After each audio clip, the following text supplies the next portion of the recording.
What'll it be, Nomi? That's the usual, Coach. How about a trough of beer and a snorkel?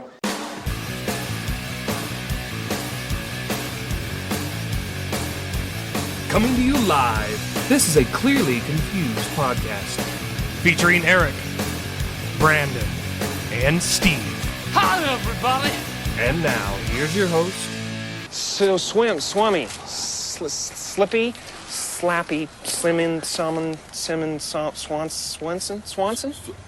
Maybe it's on the briefcase. Look on the... Oh, yeah, it's right here. JT. I was way off.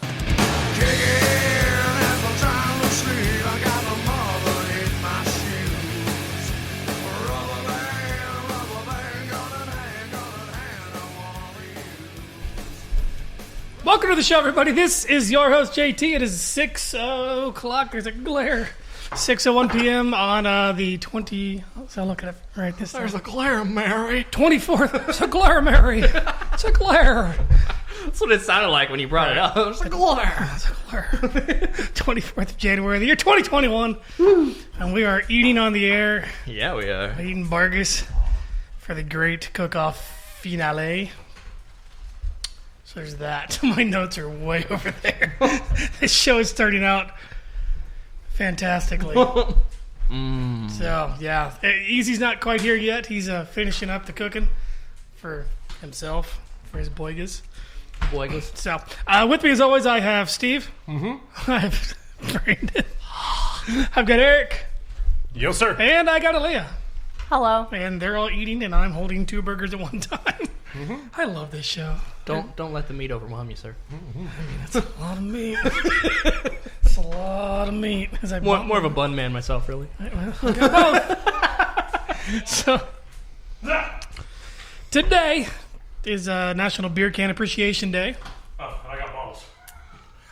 Way to go. Fair enough. I appreciate the container, all the same. That is par for the course. National Compliment Day. All right, well, we'll just get a quarter ready. Anybody? Nope, do it. Fuck you. A kid. National Peanut Butter Day. Oh, I hope easy. And you got the beer last week. I know. I know. There's one left in the fridge if anybody's still There wants we go. We gotta enjoy it now. I'm thankful there's no peanut butter on the burgers. some weird, wild stuff. And this is International Day of Education. Ew. Education Day. Yep. I'm here now. So, as if you couldn't tell. Yeah. Surprise. There's a lot of breathing on, chewing on the microphone. I know. So let's see. Today in history, 1536, Henry VIII is involved in a jousting accident. That's a way back. He gets a head injury, which we now call a traumatic brain injury. And they're pretty sure that's what led to his erratic behavior, his weight gain, his impotence, and his death. Yeah. Because he was quite the playboy in his day. And I've seen different spins on it. I mean, there's plenty of shows who have, redone it and dramatized it. Tudors is the big one. Tudors did it. Rain did it. A couple others. I know they did a, I can't think of her name, but Queen Elizabeth, her last name, namesake. Mm-hmm. They have another show going around with that one. Wonders. No. What is it? Medici. Thank you. Sure. Oh, yeah.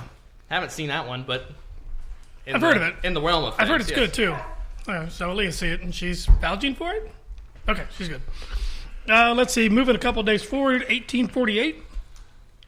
James W. Marshall finds gold at Sutter's Mill, just near Sacramento, which sparked The Gold Rush. the Great Gold Rush. Yeah. California Gold Rush. So yeah, that's where my football team got their team name. Yeah. The San Niners. Francisco 49ers. 49ers. 49ers. 1908, the first Boy Scout troop is formed in America. No. Well, it is the Boy Scouts of America. Well, no, that's the What chapter. year? 1908. Wrong side of the pond. Scotland. England. That was close. England. I didn't know that. 19... the UK. Right. They're still part of the country, even though they don't want to be. 1984, Apple Computers places its Macintosh personal computer on sale for the first time. So, we're like, Still don't like to use an app. A Mac. here's I'm what it just is. not a fan. I know somebody's just chompy. Yeah, it's definitely me. 1989, famed or infamous serial killer Ted Bundy is executed by electric chair at the Florida State Penitentiary. As he smiles before he goes in. Right. Oh, he did too. Yeah, it's creepy. That's definitely one way to look at it. Creep. I mean, he was bad. Yeah. So let's see. Births from the fun to face off. Easy for Fun you to to say. say. It's not. It's Face so off. from the fun to say file. You hear that? 1882 Hungarian architect Odin Boder. Odin Boder. Odin Boder. Odin Boder. Sounds like a Muppet's talking. 1918 American evangelist and the namesake for a university is born. 1918. Brigham Young? Close. Oral Roberts. Oral Roberts. Okay. Yeah. Oral Roberts. 1941 Neil Diamond. Okay. Moving I've on. heard of him. Moving Once on. or twice, yeah. 1941 also same day, same industry. The king of the warble, Aaron Neville. Okay. Sure. He's a warbler. He's got a big giant mole too. Mole. Mole. I get that reference. 1943 Sharon Tate. Proud of me. Born actress Sharon Tate, more known for being one of the ones that was killed in the Manson murders. More so than her acting career. Correct. She was only 20 something. Yay. Yeah, she was pretty young. Yeah. 22, Very 23. young. Okay. Very pregnant too when they kill her. Very. Yes, sir. Let's see. 1947 Warren Zevon. Heard of him? Yep. Nope. Yep. 1949 John Belushi, Oh, Oh, all right. the funnier of the two Belushis. Yeah. by far. 1974 might know him from The Office Steve Carell. or The Hangover. No. Ed Helms? At home. Yeah, there there you it go. Hey. There it is. This one also from the Fun to Save file, more because of what he does for a living. Yeah, he probably still does. It does. I didn't look it up. Does for a living in reference to his name, so much than his name. But American race car driver Scott Speed. Nice. Okay. Go fast, wee. Yeah, wee. Yeah, I always thought that Dick Trickle was in the wrong business. Telling you, bro. Dirk Diggler before he was Dirk. AD 41 on the memoriam in memoriam. Caligula, Roman emperor. Oh, wow. He was weird They made a porno after him. because that's pretty much all his life was. And he was into some weird stuff from what I've read. Did you go back in the Wayback Machine and find that out yourself? No, I did not go back with Mr. Peabody. I'll go check that out. Doc Brown showed up and took you back. Wayne's World. Right. Had a good time. Tuck, you tried to tell me that you made a time machine. Out of a Out of a DeLorean. It's heavy. 1883 from the Fun to Fate. God, I can't say shit tonight. You need me to speak for you? From the. Nah, I'm good, man. Maybe it's because Pepper's like. In your space. Anna's like white on rice. She's all over the hand that I was using to flip the burgers, and I'm trying to read it, and the notes are going to the side. From the Fun to Say file, 1883, Frederick. Fedric. I don't know, dude. It was all mushed together. Von Floto. Frederick von Floto. Maybe today's not the day to do the fun to say names. Because So not. you can't even say fun to say. That's what he left in the chamber pot of Von Floto. I've got two, and I've messed them both up. So, 1965, Winston Churchill. Okay. I've heard of that guy. And kind of important when it came to World War II. Yeah. A little bit. And then in 1989, the aforementioned infamous serial killer, Ted Bundy. Weird. He died on his birthday. He did. Wow. No. Happy birthday He to died him. in the event. That's when he was mentioned. In events, not birthdays.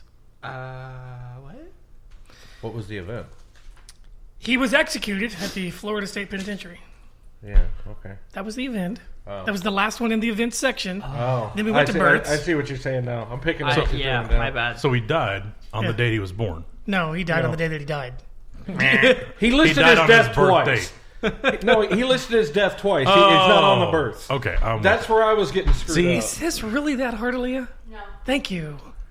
She's watching the game, keeping Just the eat dog. your burger. Keeping the. Hey, no. She's on my team. You leave her alone. I'm as good at listening as you are at talking. Which is not very good. And we're both proving that. So that's everything. Woo! That's that. Hey. We need some beer to go with these burgers. We do. man. Tis a Yeah, we frisbee. do. I got a burger and a half to eat over here, so I mean, I've mostly got one finished, so. it's a burger and a quarter now. You actually speak clearer with a burger in your mouth than you have previously through the show. I was actually about to point that out, but I was chewing said burger. So I'm happy for you, bud. I'm happy. So there's that. Yeah. Man, these burgers are so vastly different. It is difficult for me to Which say. is so what I was going for. Yeah. I know, but it's difficult for me to say, hey, I like this one over the other. I like them both for completely different reasons. Oh, a Radler. Interesting. You knew we were having burgers, right? Yeah. Son of a bit. Going for the summer thing? Yeah. I hit the brakes. It's better than how I talk. Pretty sicko. Son of a bitch! Give me a drink! Why do you want that beer so bad? Because he's thirsty, dummy. Ah, there you go. We got easy. one. It was a. Yeah. What was that again? What the hell? Drop it. Wow, that opened very cleanly. I know. Oh, That's yeah. why I like it. It doesn't molest the cap at all. That was a not so fun choice of words, but also correct. But it's correct. I want to say sorry, Pepper, but So- get your nose out of my business. Because JT and I are both crushed for time and he got away from us. It's totally got away from me. I last minute ran and grabbed beer, and so the first one we got from place I love personally, but Boulevard Brewing Company. Same. We got their Radler tart apple Yeah. beer with apple and lemon. Oh, that is good I am. stuff. So I'm here we weirdly- are in the dead of winter almost, and it's supposed to snow and crap tonight. So I grabbed God, I something hope summer-like. I am weirdly down for that with both burgers in mind. Actually, I don't know, to man. me, it doesn't pair all that bad. Oh, that's good. I've had I Rad- like that. I've had Radlers that I like, and I do like the apple aspect of this one. It has a weird finish, though. It's the lemon. That's Yeah, it's It's the I lemon. don't like that. Jackal. But Is I it mean, a like I jackal? said, the apple part of it's like, oh, this is good, and then it was like, ugh. It finishes like a sour, which I don't it like does sour not. beer. I mean, lemon. Okay, It's I can very, get that. Yeah, I mean, I get where you're coming from. And it's light on the alcohol, so you should be okay. It's only a 4.1. Oh man, I'm telling you, after Friday. I mean, he might have and it's only 12 on the IBUs. he might have a better Good tolerance. Lord. Now He's still going to get hammered off of this one. Let's not get twisted or anything. oh man, I couldn't even tell you how many beers I had Friday night. It was probably too many. somewhere. I was reading chat going, good Lord, I'm glad I'm not there. It was double digits at least. His all caps of talking to me. Oh, yeah. That was fantastic Several to watch languages. it, though. I don't even remember. It's okay. Go back and read it. I mean, you have it Oh on no, your I'm phone. sure I know. Yeah. I never No, looked at it. I didn't see it. I don't even remember him being there. Just scroll to the bottom and hit. Okay, I got it. Cleared the what I did. Cleared the That's notification. what I did. We're good. People usually don't. All right. I was schmammered, dude. Pussy. So you got. I'm pretty sure. Yeah, All that's right. it. Yeah. Notice I put a bunch of quarters out there today. You did. Mm-hmm. Did we? So how are we on? I mean, We're caught up. Okay, well, good. Yeah, I'm just asking. How are we on burgers? No, I was talking about the swear jar. We're caught up on Oh, the swear right. jar. Okay, yeah. good I deal. was We wondering. after last week's had to get out the abacus. We're all caught up. Yeah, we were Okay. like roughly $8 in the hole, and Great. now we're firing back into it. $9.50 after I went back and listened to it. Oh, did you? Carried the 12. I just went. I literally went and bought a roll of quarters and just dropped them in there. Good deal. F it. Man, I don't know. This is difficult. I Hey, right for here. me, All right, I'm gonna say That sucked. One more time. There we go. Hey, I'm gonna be first the time we got to asshole, double that. and I'm gonna say this: the How did you become the keeper of the quarters? That's all I want to know. Hey, you they're know what? here. I'm He here. took it upon himself. It's They're right here. in front of him. You're Let him do queer. it. But no. It just sounded right. I just want to chuck another one in there. he's more honest about it than I would be anyway. So, we can get away with that. That's true. No, both burgers are very good. Mm-hmm. But there to me is a definite clear-cut winner. I haven't touched the other one yet. No, I finished mine. So? Oh, just a lot of How chewing. about you, Brandon? How you like? Are you about to say your choice or your thoughts of My the two? thoughts. All right. I agree with Steve that they're both really, really good, but I do think that I like one better than the other. Kind of the plan. I'm still on the fences, honestly. I'm going to vote last either way, so. All right, Okay. fair enough. I mean, do you want to tell them what you did with yours, and then I'll... Yeah, no, So I'll try and remember what I did with mine. yeah. So I kind of went a little bit different than what I've ever done before with the burger. I wanted to go kind of traditional, but in a different way. So for those who didn't listen to last week, caveat is that we couldn't use a grill. yeah, That's a big caveat. Yeah, We had to make burgers. no grill. All But no right. grill. Sorry, I was chewing, and then that sounded off, and we were all like, yeah.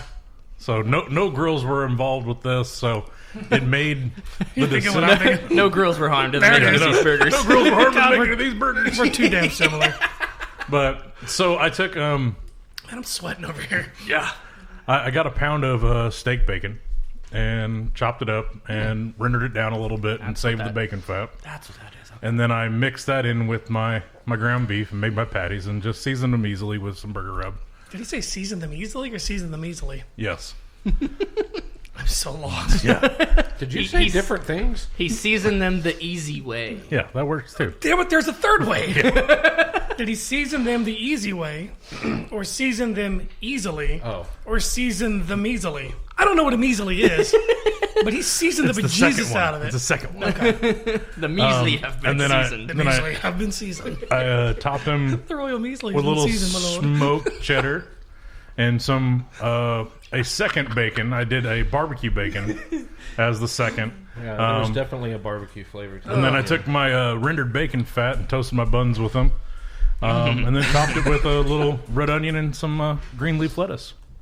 Buns. Right All on. right. Fair enough. What about you? It's my turn. As you have an entire face full of burger. Of your burger. Yeah. Ooh. So, you guys are going to have to hold on. This is really good. And your bun got a little bit done, and I apologize. It's all right. But that's why you got it, not any of them. Understandable. Yeah, you want to... That's fair. Yeah, no, I get it. For all You got to play the game intents to and win. purposes. You know, put your best presentation. Quit. Stop, dog. Move. So, here's what I do. Brandon, get off the floor.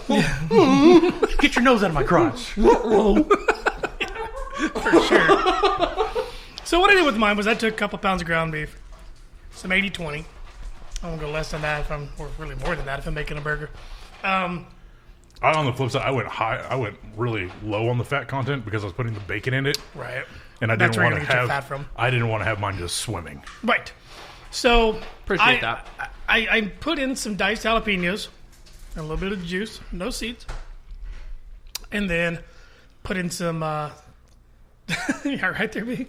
That's a very full tummy over here. Yeah.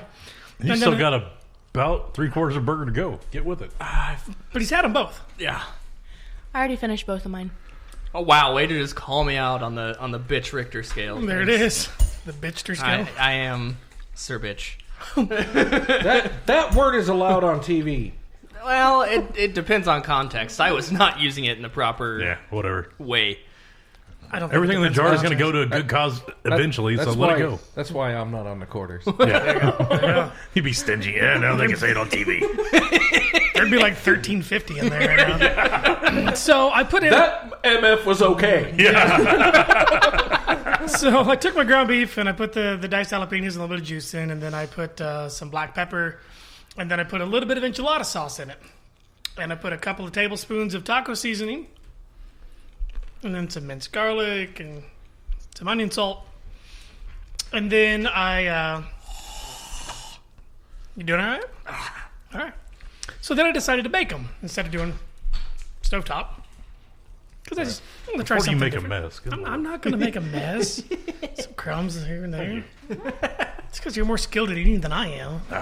It's like a vacuum switch. Yes. So you'll admit that. It's just not the cooking part. Right. So Yeah, I'm good with it. I got some free meals out of it. yeah, exactly. Right.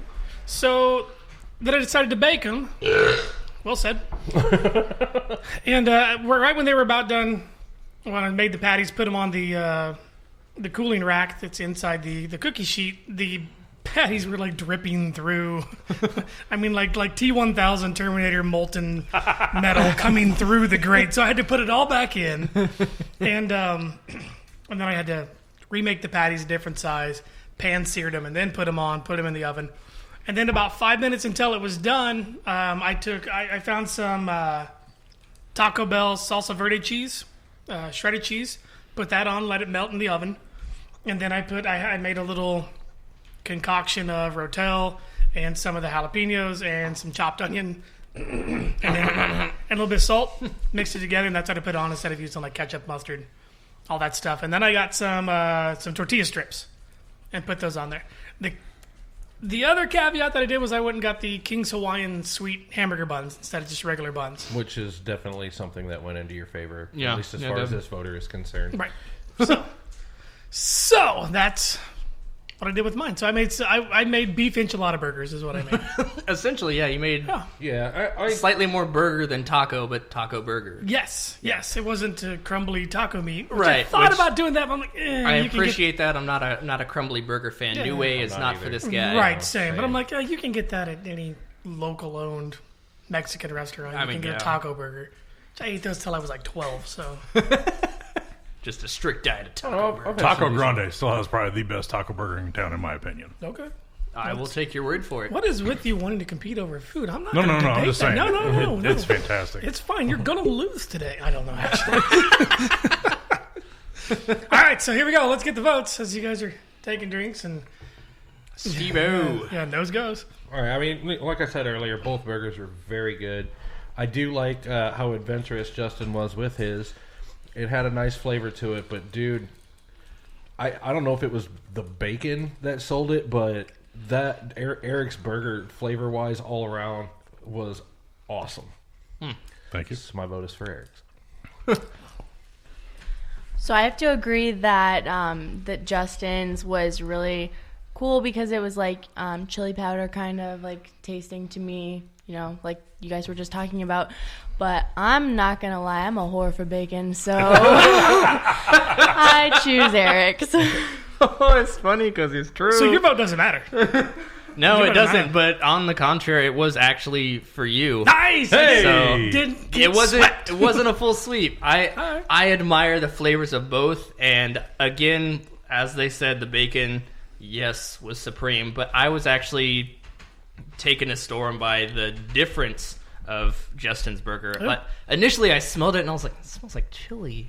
And then the first bite, it's like, "It is chili." Oh, wait a second. Oh, okay. It's taco seasoning. It's got chili a little seasoning. something to it. That's nice. And then, finishing off with the sweet Hawaiian bun. Oh, yeah. My vote was for Justin, though it does not friggin' matter. No. But All hey, the I got a same. vote. All right, So yep, I'm you happy did. to be nominated, and we'll see you again in 4 years at the next Olympics. So, honestly, no, I didn't. I mean, I know that I'm come on, I'm going against Goliath here. In every sense of the word. I'm sure he's made way more burgers than I have. I mean, David won in that one. He's a good cook. Yeah. I said it. He's a good cook. Wah, wah, wah. And I did not go traditional with it. I swung away. Yeah. So Which, I mean, it wasn't a bad, it wasn't a bad move at all. And I crushed yours, and dude, it was good. I don't even know what mine tastes like, and yours was good. All right, I'll take a bite. Okay. the rest of mine, dude, I'm fuller than a tick on a coonhound. All right. But yeah, Weird analogy, but okay. where have you been all your life? Oh wait, that's right. You lived under a rock. Not in the Ozarks. That's Funny because the side of the family that where the same on comes from, the Ozarks. Uh-huh. That's why I said that. I know. It's talking to the listeners. This All week right. on Family Trivia Night. Family history night. So I guess in the first ACCP cook-off, I win. Dude, I took you to the end. Yeah, you did. To be continued. Oh, Next on Sunday. yeah. Next time it's you guys. Shit. Should we go ahead and get lined up for our food poisoning shots now or later? We let them pick the first two. Yeah. So we're not gonna do it for a while. So. Yeah. Thank God. We'll do it. Give me a chance to practice Everything? stomaching my food. If Aaliyah doesn't come back next week, y'all already know why. You'll She's be already choking thinking about it. Here's where we need to do our research, Eric. Whatever Brandon comes up with, I don't care how he words it, how confident he sounds behind it. We have to make sure there's not a hamburger helper flavor of the same thing. That's easy enough Just to do. to make sure got me. that you're cooking. We buy something that has no pasta in it. Right. You're not putting together ingredients. You're cooking. I'm on to you. Can a microwave be involved? Sure. Technically, I used one today. I had to heat up my bacon fat. Oh, okay. Well, that's not exactly what I meant. No. Frozen meal-esque, but yeah. I don't care. He's going to come to the party with some Hot Pockets. And a bag of Oval Redenbacher. Came with a pork belly and a... No, dude, that's a Hot Pocket. I've got Zataran's Easy Rice. What I made Uncle Ben's. I can definitively say that with the 3 meals that we made, not one thing came out of a prepared box. Justin's like, wait a second. I know I had to go back. Nope. Everything was raw ingredients. Okay, that's fair.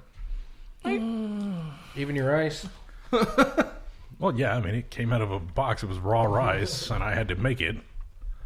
Killed it himself. Yeah. Went into the patty and cut it down. You ever had to slaughter rice? Dried It's it. tedious. They're a bitch to catch, too. They're quick. Quick little bastards. Just keeps rolling around, jumping all over the place. And they're only as big as the end of your finger. Yeah. I don't know if they are. I've never actually seen a rice field. Unless it was on some war movie. I was going to say, yeah, that's usually where I see them, and it's just a bunch of, like, giant square puddles and people wading in water with straw hats. Yeah. So they can swim? Wading. The rice can The swim. rice. The people wade. Not the the rice swims. You got to catch it. It's quick. I know what wading Damn, means. I swear. Are you...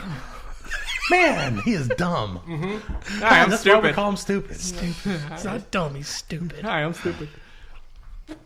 I had a little backfire Dude, on I'm that. glad you reared back on that one, Jackwagon. Lassoed that one. Anyone in. catch the at the Yeah. beginning? Had a little backfire on that. Preloaded it. That's what knocked you back to get it. Did you hear that? Oh, hey, here's a bird too. For those of you on the live cast, you're welcome. Man, while you finish your burger there and catch your breath, dude, I'm trying to as well. I am full. This is full. This is some weighty food. I should not have ate all of my burger and then assumed I could have ate any of his. I should have ate half and half. That's what I should have done. But I did have a appetizer before I got here, so it's slowing me down considerably. I didn't know how exactly. I didn't know how much of a burger I was going to get to eat, but too full. I'm here for it. It's just taking me a second. I get you. So, if you are listening live, the live stream is up and running. Chat room is up as well. We have had a chat or two in there. Let's see. Follow us on the TikTok, the Instagram, and the Twitters at Clearly Podcast. Be a part of our Facebook fan group and our Facebook page. Hey, look at you. I've been practicing since Tuesday. Apparently I'm not going to talk, though. I couldn't even say practicing. So, and you can also email us at clearlyconfusedpodcast@gmail.com. So there's that. Just a nice shotgun blast of love. That'd be great. If you could just do all those, that'd be just fantastic. That would be amazing. Yeah. So, well, We may have another form of communication soon. Woo woo. I don't know what it is, but I'm excited for it. they know. I'm in. Yeah. You know about it already. I We do. talked about it. I do. So I've experienced it. you have. You don't know, but we know. But we know. The kids don't know, but we know what's really happening okay here. when you're old we enough. I thought you were doing it there for a minute there. Nah. What are you doing? I'm testing it on the air. No, we're not testing it on the air. Ready? Let's do this, though. And here we go.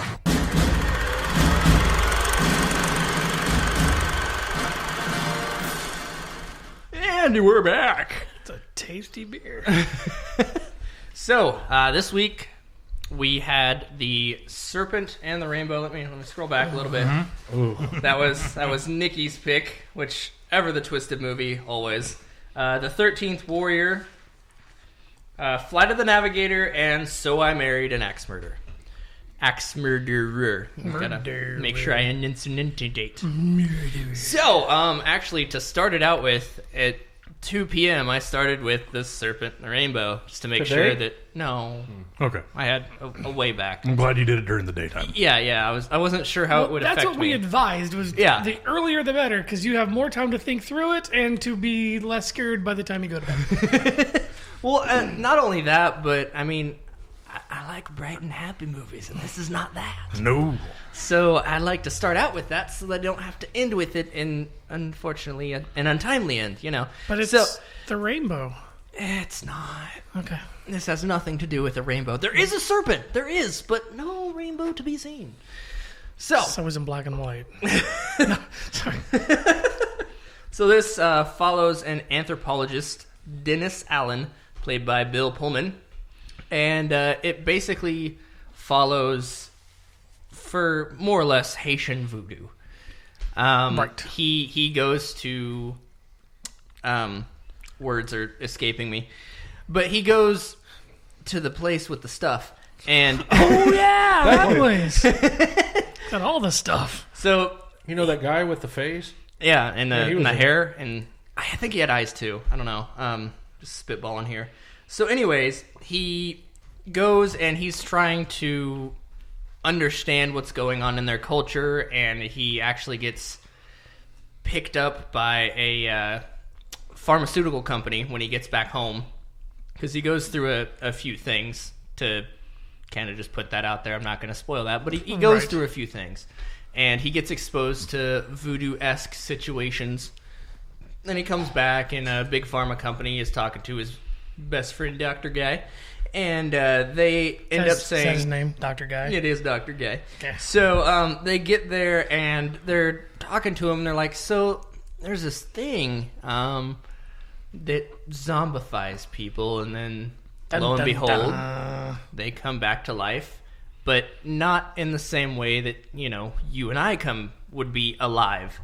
And so it starts out with, you know, they're given a substance of some sort in some way, and then they're buried alive, and a few days later they're still alive. It shows that it shows that all signs of life, breathing, heart function, circulation, everything is just stopped. And then later on they're found alive. And so Big Pharma wants to pick this up because they're like, well, maybe it's a new form of anesthesis. Maybe we can use it in our practices. Right. He's like, all right, I'm game. So he goes back to Haiti. See, that's why I didn't... See, yeah, thank you. No, hey, I got you. I am stupid. I got you. He goes back to Haiti, and he actually talks to the doctor who has found one of these quote-unquote zombies because she treated him the first time. And he goes in search of said person. They eventually find said person, and then the rest of it is an adventure to get the powder. Once that's acquired, they go through the realm of how it's used and the voodoo that goes along with it. The voodoo that you do. Yes, the hoodoo. And so they go through all sorts of that, and it's a trippy adventure, to say the least.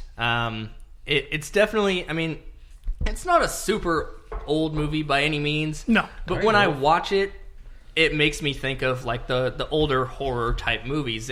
There's a few spots where the effects are a little bit gimmicky, but it still gives the authenticity that they're going for. It works. It works, yes. And that came out like early to mid 80s. Yeah. But there is one particular scene before basically he was born. Yeah. A while before he was born. Basically a corpse bride, for lack of a better term, does come up to him, and she's making some weird squealy noises or whatever, and he... Squeal like a pig. Wrong movie. Way wrong movie. Way wrong. That's a... Woo. Ding, ding, ding, ding, ding, ding, ding. And so he pulls back her veil, and her face is just melted away in all deliciousness, and you see that for what it is. And Gross. then she just kind of looks at him and gets all freaky and dislocates her jaw and launches a snake at him, and it's freaking terrifying. But it has its own meaning throughout the movie and comes together in a odd way towards the end. Everything kind of has its measure and its task and how it ties in later in the movie. So I have to say, Nikki, you did still give me a twisted movie. I do also have to say I'm pretensing it with this. I'm not asking for this, but it wasn't as twisted as I expected from the previous movies. So thank you for that. Actually, it's accepted. it's not an invitation for further darkness. I'm just putting that out there. But so the Serpent and the Rainbow, better than I thought it would be. So hats off to Nikki. There you go. Next one that we watched, we being I, myself, and the other three me's. The 13th Warrior was Easy's pick, and this is kind of funny. The last time I saw Antonio Banderas, he was making out with Tom Hanks, so this was a little bit of a twist for me. That's right. That's right. Last time you saw was Philadelphia. just a little bit. But anyhow, it follows an ambassador, a diplomatic ambassador. He's an Arab, and they're kind of just going through the countryside, and then they're running from some people. Doesn't really talk much about it. And then they run into... There are some plot holes in this movie, which they don't hurt the movie. They don't. It's just kind of, okay, we got here, whatever. You're just kind of like, oh. Yeah. And so they run into what are called the Northmen, which, for anyone who sees them and kind of gets the loose terminology, they're Norse. They are Norse men, not Northmen. Even though it fits. But yeah, it's sort of. Whatever. So... so they tomato. I mean, whatever. So they come up on the encampment, and of course, at this time, nobody speaks their language. It's him and his, I guess, right-hand man, co-ambassador. I don't know what to call him. Mentor, maybe. Yeah, maybe. Yeah, he's about. I think what it would be. Kind of be like his handman. Yeah, he's about twice his age, but he's his aide, more or less. He helps him along, and so. It starts out with, they're looking for the king, and they're trying to figure out, hey, I'm an ambassador, I'm supposed to talk to people and make peace between cultures. And it finds out that they actually arrived at the king's funeral because he was killed by the other guy who's there celebrating, who is now the new king. Right. I mean, that's how it works in Norse, I want to say mythology, because tradition. Culture. Norse mythology, but yes. Tradition. Norse culture, tradition, all of the sorts. And so they have their drinks, they talk, they find a guy to translate in between them, and then they also find out that there is some sort of scourge along the land. Scourge. They pass out and they wake up the next day and everyone's in a drunken stupor, and there's a kid just chilling out on a boat, and he comes up and he says, I'm Mr. So-and-so from the faraway land, blah, blah, blah. We need your help. You need to go talk to this king guy. Something's happening to our people. Of those who shall not be named are targeting us. And for lack of a long story... for lack of time. Yeah, really. Basically, he ends up being the 13th warrior to go there. Well, they have their prophet, their seer, whatever, yes, and she throws the bones or whatever. Right, and that's how they pick. Well, and says that they have to have 13 warriors go. The last one can't be a Northman. The last one can't be a Norseman. Yeah. So he ends up being that 13th warrior, and kind of through it all, he tags along, and it's kind of a meh for a little bit. But then he learns their language, and you start to understand them, which is completely impossible. How they did that, though? It was kind of cool. It was kind of cool. I'm not gonna lie. They're speaking in their Scandinavian tongue, whatever. Yeah. And then he picks up little words. And then you hear just little English words come in every second. You're like, oh, wait, what? Yeah. And then the scene where he lets them know. I told you about that last week. Yeah, no, it's my awesome. mother. Yeah.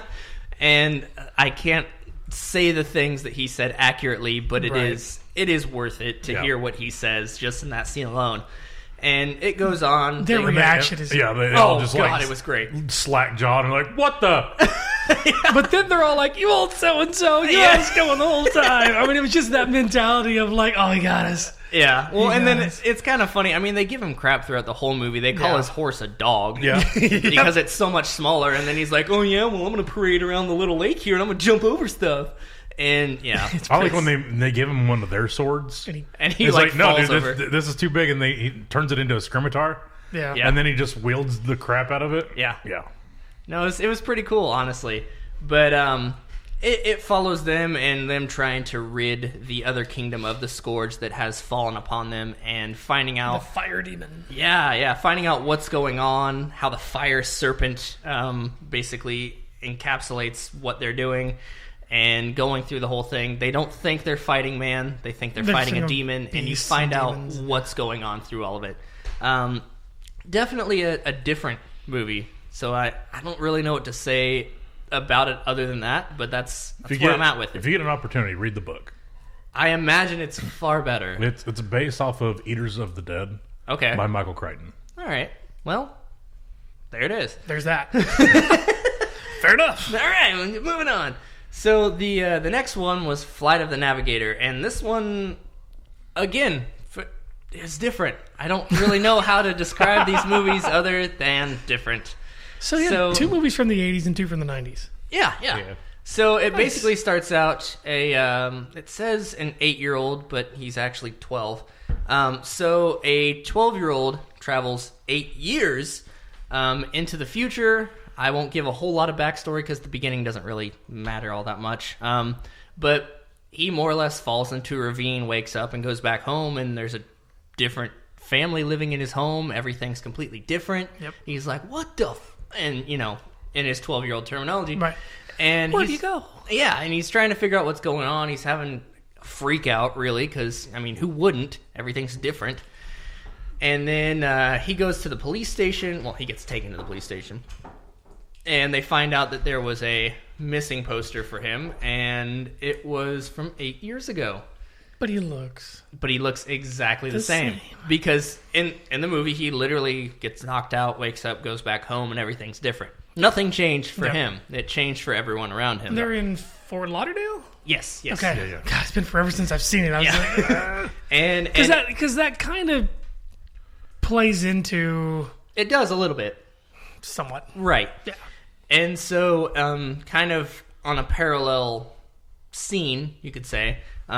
They're both happening at the same time. NASA is actually coming out to a field because they discovered a weird floating object, and turns out it is an alien aircraft. And you kind of see how things unfold with him realizing what happened with the aircraft, how he got where he did, and ultimately if he can come back. Right.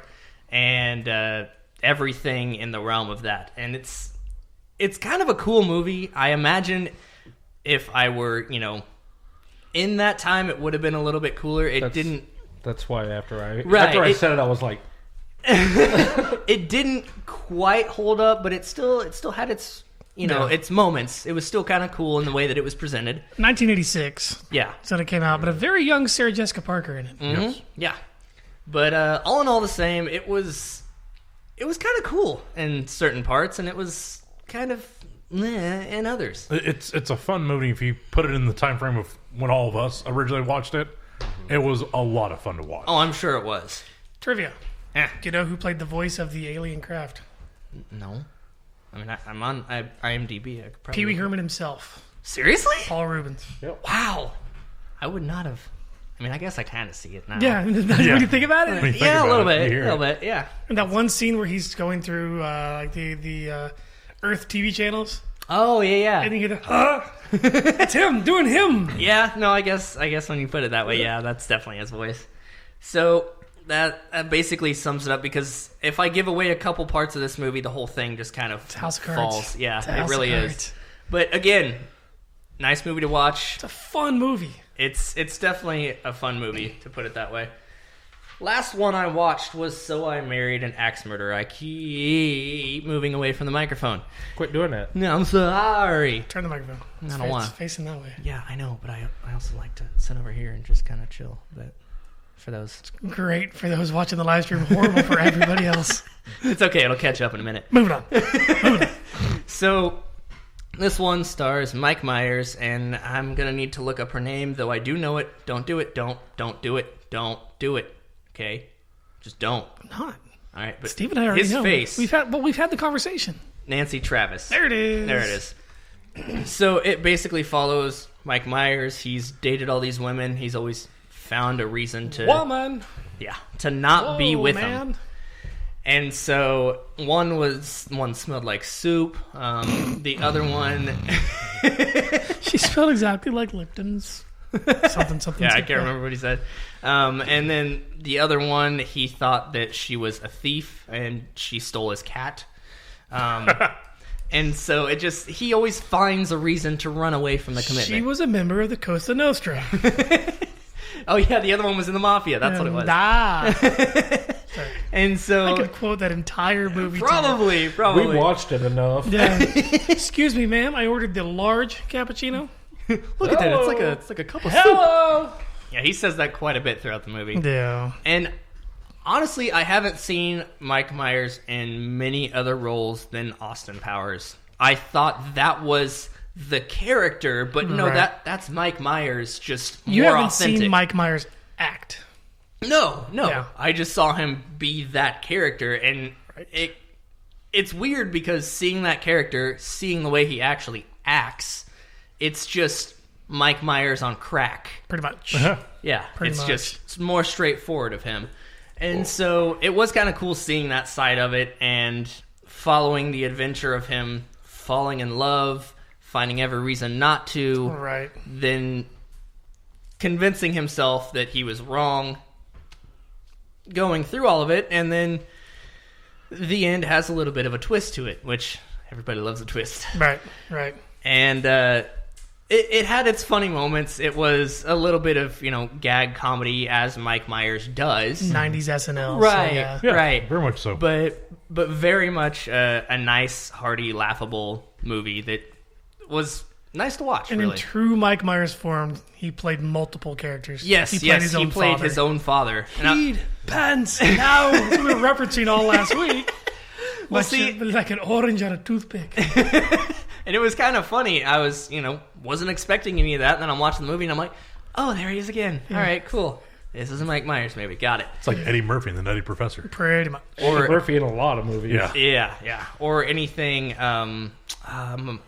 I can't think of it or now. Or Mike Myers in any Austin Mike Powers Myers in movie. anything. But I'm thinking of the Medea movies. I can't think of his Tyler Perry. Perry. Yeah. There he goes. Any Tyler Perry movie where he plays, again, multiple characters. I bet that's your wife's favorite. Oh, God, she hates it. Hates it. All right. So, with that, we are going to move on to the ranking. Why did you say that so creepy? Why did you stare at me when you said I know. it? I'm What the sorry. hell? You're all staring at me. What? Well, you're Because you're talking. saying that, you dickweed. I was about to say no, that's a cooking ingredient. That's dillweed. Yeah, that's... So, sorry. Yeah. Quarter was warranted. For the phallus, yes. See. So, coming in fourth this week,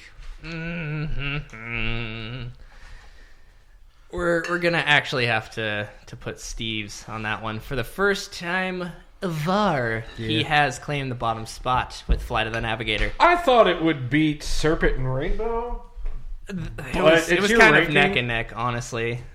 I mean, it was a cool movie, but it was... I mean, the way I would have ranked it, which is, not the way you ranked it. I could have seen a lot of gimmick with either one. I guess I don't know. That's the way I ranked it. So, moving on. Fair enough. Actually, yeah, Serpent and the Rainbow got third. Hey, Nikki. Hey. And so... That was weird. Oh, here we go. Here we go. This is new territory for Eric. Yeah. It's been a hot minute since I've been in the top two. You know how long it takes him to climb a ladder? Man, how long have you been I'm doing winded this? by like rung 5. How long have we been doing this? And he's just now getting to the top. Justin has a lot of stairs, so, took him a while to get up here anyway. So second, we're actually going to go with 13th Warrior. Hey, okay. Oh, fellas, how we doing? I called it. Yeah, and The second we said that. So I Married an Axe Murderer got first. Winner. Yep. Yeah, So- that was just it. These guys have lists, and I just come up with usually I come up with more than one movie, and for whatever reason, last week I didn't. And when you said that you had seen The Princess Bride, it just threw me for a loop. And so I was just going through stuff in my head, and I was like, Flight of the Navigator. And as soon as I said it, I was like, that movie. No. That movie ain't going to hold up. Well, see, and two things I have to mention that are kind of funny about that. One, you did mention that to me when you were sheets to the wind. Yeah. I didn't know if you would remember that. And two, honestly, if Princess Bride had been in this week, hands down, that would have won. I love that movie. So, of course it would. Yeah, That would win in most lists for me. Yeah, it's a great movie. So you go to the other side of the story. Yeah. Back of the line, buddy. Oops. Back of the line. No, I finally now can say that I've been in every position on this. Oh, yes, you have. Well, he's the Kama Sutra of the Millennial Movie Review. There you go. That's all I got. So, well, he said he's been in every position. That's how jokes work. Now we're going to flip it and reverse it. And since he doesn't get to go first. What? Exactly what you thought. Steve, it is his week next week to watch the movies. It is. So, since he got last, he doesn't get to go first. But in third place is a viewer pick. And again, that means nothing. So, easy. Wait, why are you going backward? I thought it was... If you win, you pick first. Oh, okay, Justin. My bad. I was good either way, honestly. So.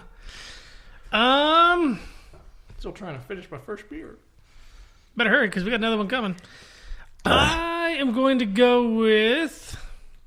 Have you seen I Am Legend? I have not. There it is. All right. Okay. Oh, I should probably be making notes. Yeah, you should be writing these down. Yep. It's hard to keep track otherwise. Yeah. From experience? Yes, from lots of experience. Easy. Biggie. What'd you got? I think you mentioned that you have not seen this, but I'm going to just reconfirm. Have you seen Extraction? No. Okay. It's on Netflix, so. Okay. Bam! I know we talked about this before, and I like to reference this movie a lot. I'm not sure if you've seen it, so as a precaution, have you seen Interstellar? Matthew, not all of it. Which parts of it have you seen? I don't even know. See, that's the thing. I've seen like a few minutes here and a few minutes there. So I would say no. I really haven't seen it because I can't even piece together the stuff I have seen. It's hard to piece together even if you have seen it. But that being said, Interstellar is my choice. So man, we went some sci-fi on him this time. Yeah, no, trippy. Yeah, that's probably not your best interest, but. But we all three went there, so... I mean, it worked out. Mine's not sci-fi. Extraction is not sci-fi. What am I thinking of then? I have no idea. Arrival, possibly? That was honestly my second choice if you had seen Interstellar. So I was ready for the 1-2. Extraction is... Chris Hemsworth. Chris Hemsworth, yeah, okay. Yeah. Okay, remember you talking about that now.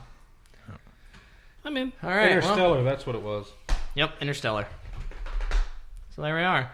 All right. We can't have a list I was actually kind of hoping that one of you, because you would have been the one to do it, but I was actually kind of hoping one of you would have picked Ready Player One, because I was gonna watch that with my son last night, but things happened, I wasn't able to. I thought you had seen that. That's why I haven't suggested it. No. Can I change?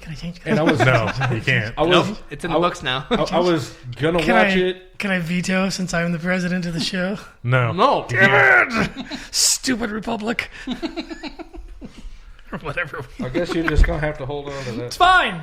I'm gonna add it to my list now, which means next time I'm gonna pick last, and one of you jackwagons is gonna take it. I am gonna put it on my list for him just to throw a wrench in your gears. Well, you're the one that I thought would, because we've had that conversation before. I know. I didn't even think about it. Man, it's not on my list.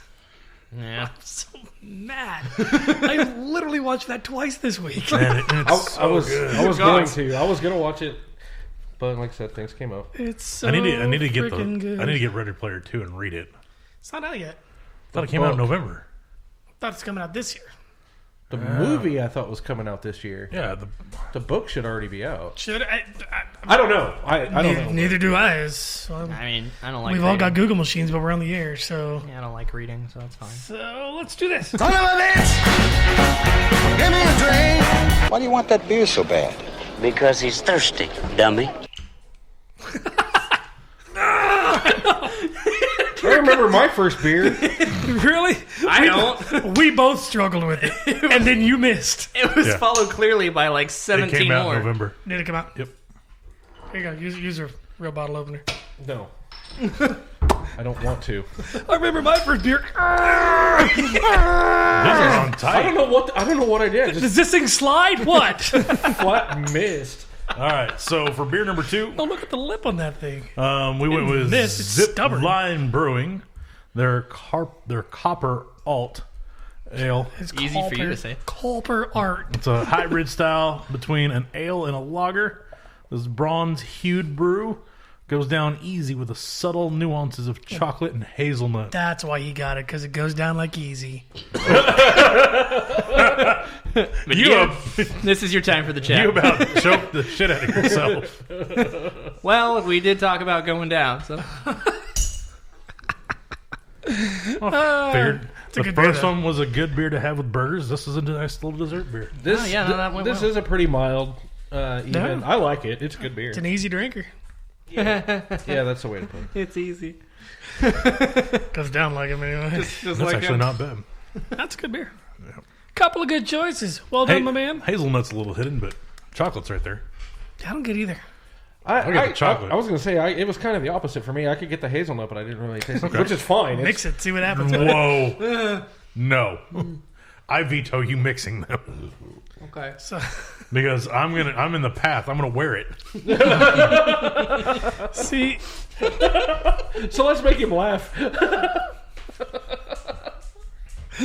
That's actually pretty good. so here's a funny story. Speaking of what exactly Brandon just did, 2001-ish, had a Halloween party with the house I was living. Ooh, spooky. Bunch of friends over, right? Had this friend of ours that we knew. He was a bouncer at Emerson Biggins downtown, and he was roughly 6'10", 380 pounds. What? Yeah. It's a huge bitch. Yep. His name was Scott. We invited him over. He's like, come over when I get off work. I'm first cut, so I'll get there 11 o'clock or whatever. It's awesome. All right. He showed up with a gallon jug of orange juice and a gallon jug of vodka Oh, just mixing screwdrivers. in his mouth. In his mouth. Sweet. Take a drink, shake, swallow, right? Big guy. He can handle all of it. Well, he drank all of it. Oh my. We found him the next morning, face down, ass up in the front yard, and just this puddle of pink vomit. Yeah.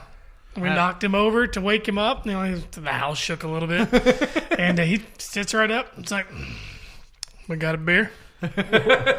Dude, look what you were just laying in. Yeah, he needs to nurse the hangover with more hangover. It was brutal. The only way to power through a hangover is to keep drinking. Yeah, have another. Yeah, I guess I've never taken that route. But no, he would take giant swigs of this stuff and then shake, close his eyes and shake. That just sounds counterproductive. Yeah. Throw off your equilibrium. Oh. Well, I'm sure by the 5th or 6th one, yeah. It was pretty I mean, well just off. doing that 2 times I've done it, I've got a headache now.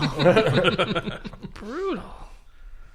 Yeah, so that's a scary story in its own. Yeah, but when you did that, it reminded me of it. You know, rabbit hole. Oh, yeah. That's pretty We much do our that. entire show. Yeah, that's what we do here. Gotta do. One thing we are really good at here, Alice ain't got nothing on us. nothing at all. I mean, she fell into it. We dive head first. Oh yeah. Dude, Sometimes it's a water feet slide first. for us. What are you talking about? We're like the Goonies going through there. And he's going all progressive on us. Get out of here. Right? You, off the ship. No, I'm just kidding. We fired him last week. I don't know how he's I back this know. week. Equal opportunity. Oh, is that I'm what it impervious is? to flame? I don't Have to have him. We have to have him. I'm non-flammable. Well, you're definitely retarded. I was gonna say I'm flame retardant. You Something. had it right the first time. Yeah, well. Hi, I'm stupid. I'm very retardant. Yes, we know. One thing we're very good at on this show is actually getting to the top 5 at the top of hour number 2. Whee! Here we go. Your top 5, let's go!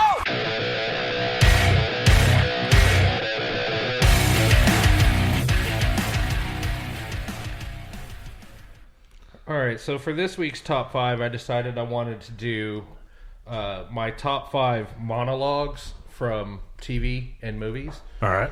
And I almost took the thunder last week doing what I did on the fly. And I asked, I was like, is this too similar? Do I need to put this off? Because I had a pretty good idea of where I was going with it. I mean, I sent you my videos for the clips on Monday, so yeah, and I did them today. Had this done pretty quick. Dude, I told you I was behind the 8 ball all week. It's been a week. It has. It's been a week. This is what it is. You were saying? I saw somebody on the field look like they were carting somebody off or whatever. Yeah, I don't know. I missed it. Doing a radio show. 21-9. Yeah. Chiefs. So keep being a Bills fan today. We appreciate you. Hey, I said somebody's gonna love me or hate me. All the above. Because I am the curse. All right, let's go. So let's go. Should we wait for stupid? I actually have 6 because I couldn't bring myself to really knock any of these off. That's fine. So I will start with top 5 is a suggestion. Let's wait for stupid. Well, I can set it up, can I? Yeah, you got it in your setup. My honorable mention we'll start with. Okay. And this is actually from a movie that I've never seen. So this is what, 5A? Sure. Okay. But I have seen this clip from this movie several times in several motivational type settings. And then, obviously the video that I used to get most of these from, it was on there, and I love it. And where is he? He fell in. He's pooping. Man. Leah shakes her head, yes. There it is. It's the whiskey. You just can't stand that door being open. That's an irritating as crap. Couldn't hear him I pee closed it this time. God. We're good. All right. We're good. Whatever. Dude, you won the cook-off. Okay. And you took second in the movie. You're having a good day. Don't let his poop or pee or whatever get into your beer. Okay. I lost that one in the backswing. You did. You sure did. You lost the bat into the third row. Dude, I Jim Tomied that one, didn't I? Man. That was... So anywho, So You're welcome. See, you're smiling again. It's a good time. That's what I do. Well, only half the table understood that. Right, but it's half that mattered. Yep. Hey! I wasn't listening. Exactly. When do you? It's rare. It is. Yet he's the audio engineer. I mean, hell, 2 weeks ago we did snap at you to unmute the mic. God. easy for you to say. 9th time's a charm, buddy. Yeah, it happened Thick tongue. It happened again today, but it was because I was eating, so Yeah. that's not exactly fair. What? Anyway, so I was watching Brandon's girlfriend discipline my dog because she tried to eat my food. So well done. There's stuff over here that I think she did, but that's okay. Yeah, she it's got just mad. napkin or something. She ate toilet paper. Anyway, whatever. It's fiber. From the movie Rocky Balboa, this is a speech of his where he's talking to his son. Yeah. And that's really about the only setup it needs because it's going to speak for itself. Yep. You ain't gonna believe this. But you used to fit right here. I'd hold you up and say to your mother, this kid's gonna be the best kid in the world. This kid's gonna be somebody better than anybody ever knew. And you grew up good and wonderful. It was great just watching you every day. It was like a privilege. Then the time come for you to be your own man and take on the world, and you did. But somewhere along the line, you changed. You stopped being you. You let people stick a finger in your face and tell you you're no good. And when things got hard, you started looking for something to blame, like a big shadow. Let me tell you something you already know. The world ain't all sunshine and rainbows. It's a very mean and nasty place, and I don't care how tough you are, it will beat you to your knees and keep you there permanently if you let it. You, me, or nobody is gonna hit as hard as life. But it ain't about how hard you hit. It's about how hard you can get hit and keep moving forward. How much you can take and keep moving forward. That's how winning is done. Now, if you know what you're worth, now go out and get what you're worth. But you gotta be willing to take the hits and not pointing fingers saying you ain't where you wanna be because of him or her or anybody. Cowards do that, and that ain't you. You're better than that.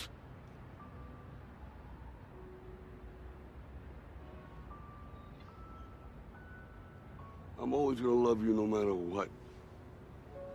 No matter what happens. You're my son, you're my blood. You're the best thing in my life. But until you start believing in yourself, you ain't gonna have a life.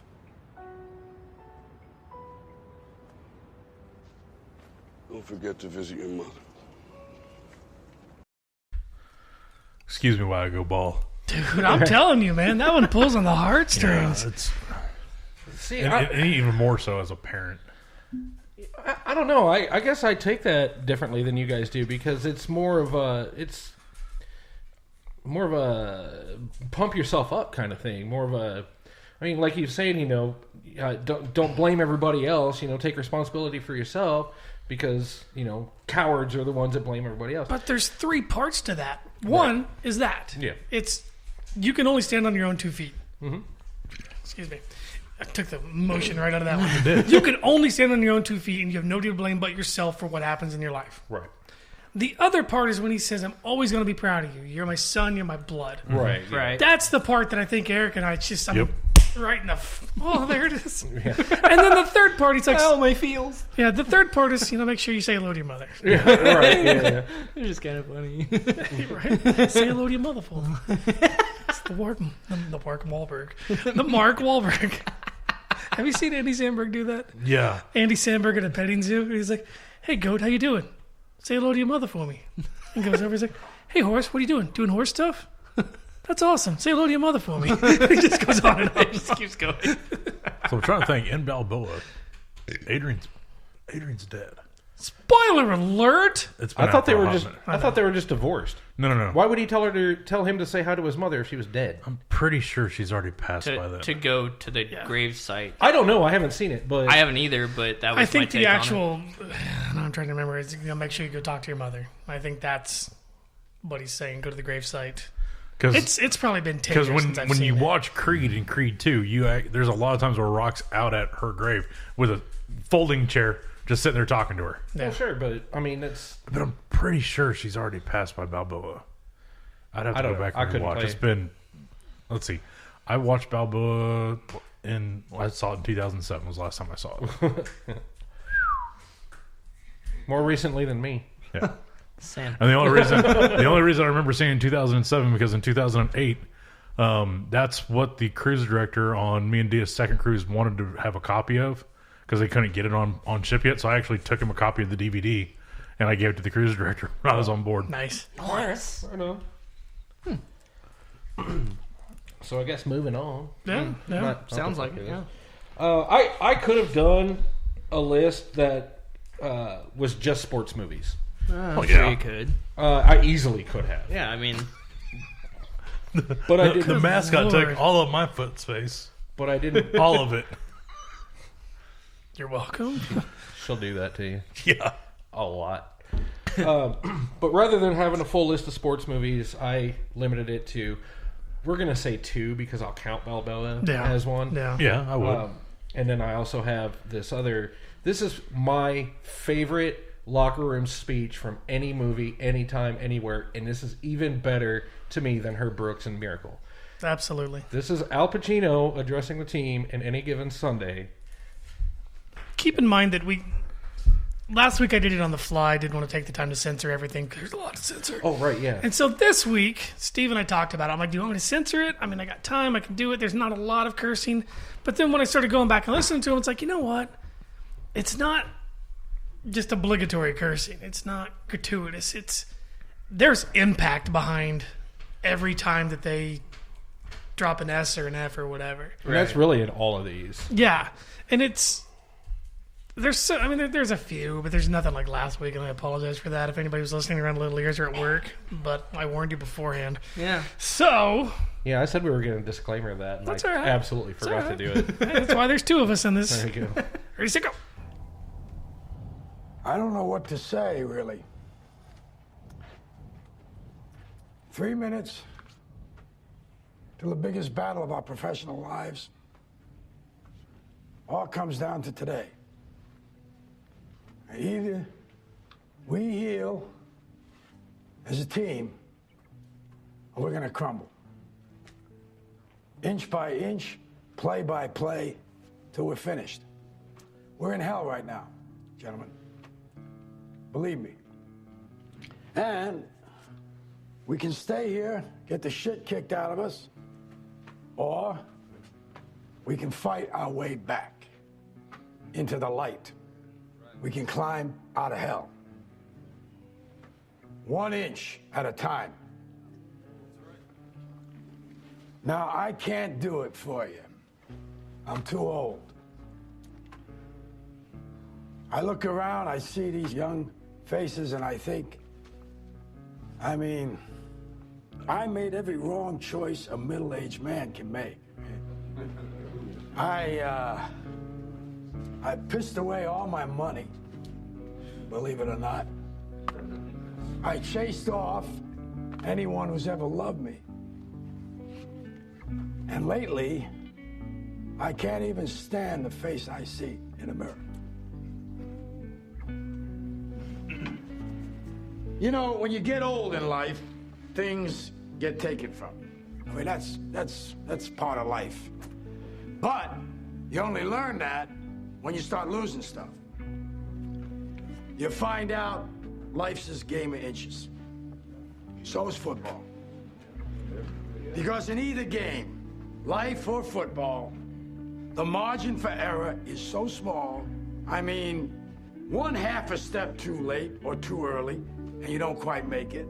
1/2 second too slow, too fast, you don't quite catch it. The inches we need are everywhere around us. Hell yeah. They're in every break of the game, every minute, every second. On this team, we fight for that inch. On this team, we tear ourselves and everyone else around us to pieces for that inch. We claw with our fingernails for that inch. Because we know when we add up all those inches, that's gonna make the fucking difference between winning and losing. Between living and dying. I'll tell you this, in any fight, it's the guy who's willing to die who's gonna win that inch. And I know if I'm gonna have any life anymore, it's because I'm still willing to fight and die for that inch. Because that's what living is. The 6 inches in front of your face. Now, I can't make you do it. You gotta look at the guy next to you. Look into his eyes. Now, I think you're gonna see a guy who will go that inch with you. You're gonna see a guy who will sacrifice himself for this team because he knows when it comes down to it, you're gonna do the same for him. That's a team, gentlemen. And either we heal now as a team, or we will die as individuals. That's football, guys. That's all it is. Now, what are you gonna do?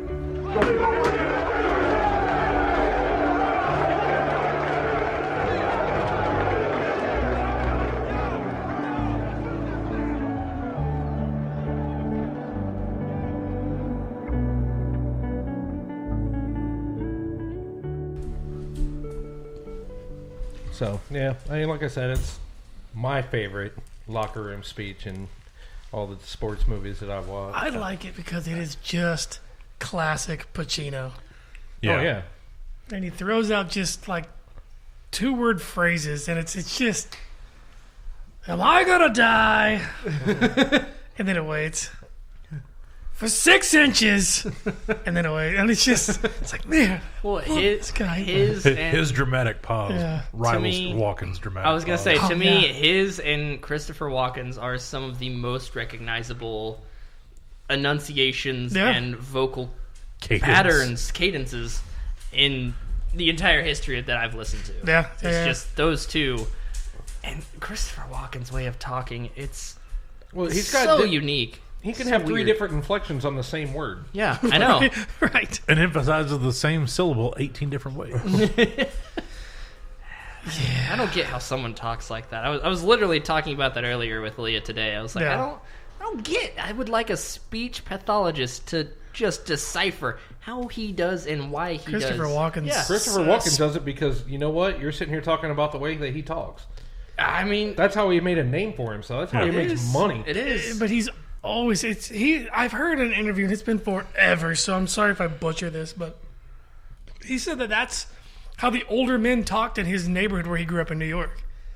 And so when he started getting into acting, he styled himself after, and he's like, and it was easy because that's what I grew up with. That's what I knew. Right, and I mean, to me, now it's just him. To me, it doesn't sound like an accent, but it is his own sort of accent, really. But if you listen to it, you catch New York in there. A little bit, For a walk. Yeah.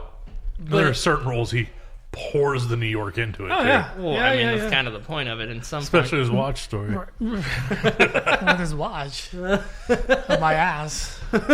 2 years. For 2 years. A little great-great-grandfather. Anyway. Like, so we listen to Al Pacino when we start talking about Christopher Walken. It happens. It's that rabbit hole we fall down. Because I'm the only one that can do with Pacino? Yes, I can't. I couldn't. I No. know. Don't even try. I never really tried until I heard that. I can't do either. It wasn't bad. I mean, I have my moments. Give it an 8. for not tracting or practicing or anything. I was going to give it a 6, but hey, if you're giving her an 8. I'm in a good mood. Yeah. Is that a Wichita 8 or a Hayesville 8? Anyway. It's Colwich 8. Oof. Oof. That's rough. That's rough. It's a Wichita 4. Kidding. I'm kidding. It's a Hayesville 4. I don't even want to see a Hayesville 4.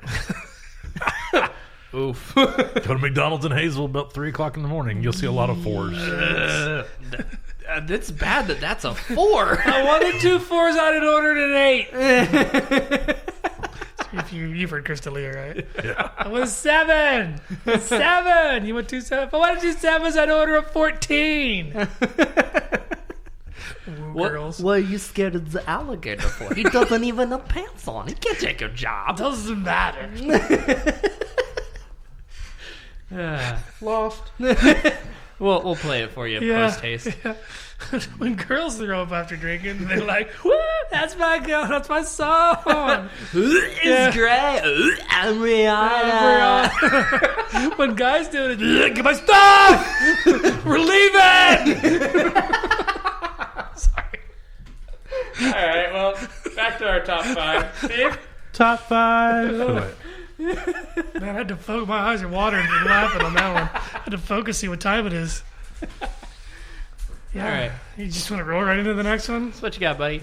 Because I'm probably going to cry on this one. I'm not kidding. No, our next one is one that we've actually played on the show before. Well, JT already knows what it is. I'm not even going to tell you. So, yeah, let's just roll right into it. I'm sorry, Will. You know what? Actually, this works out better for me. You know, the Slimmies of summer come to class wearing next to nothing. You know what I'm saying? Well, it's all right to be angry. Hey, why should I be mad? I'm saying at least he said goodbye this time. I just wish I hadn't wasted my money buying this stupid present. I'm sorry. If there was something that I Hey, could you know do- what? You ain't got to do nothing, Uncle Phil. Hey, ain't like I'm still 5 years old, you know? Ain't like I'm going to be sitting up every night asking my mom, when's Daddy coming home, you know? Who needs him? Hey, he wasn't there to teach me how to shoot my first basket, but I learned, didn't I? Hey, I got pretty damn good at it too, didn't I, Uncle Phil? you did. Got through my first date without him, right? I learned how to drive. I learned how to shave. I learned how to fight without him. I had 14 great birthdays without him. He never even sent me a damn card. To hell with him!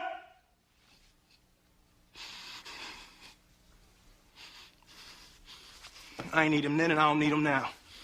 Will. Now, you know what, Uncle Phil? I'm gonna get through college without him. I'm gonna get a great job without him. I'm gonna marry me a beautiful honey, and I'm having me a whole bunch of kids. I'm gonna be a better father than he ever was. And I sure as hell don't need him for that, because ain't a damn thing he could ever teach me about how to love my kids.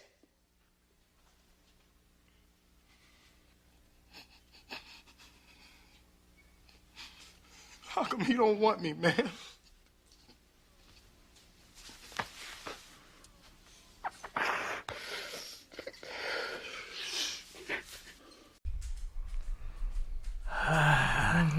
So I got 3 hateful looks at me right now. I wouldn't say hateful. No, it's not hateful. It's just but I can't see Man, much. you're a There dick. is a hazy glance across my eyes. Oh to yeah, say the no, least. there's glassy eyes all around. Yeah, there's no hate on that at all. No, there is nothing but respect for that scene, and we've been through this rabbit hole in and of itself. But that was a good pull, for sure.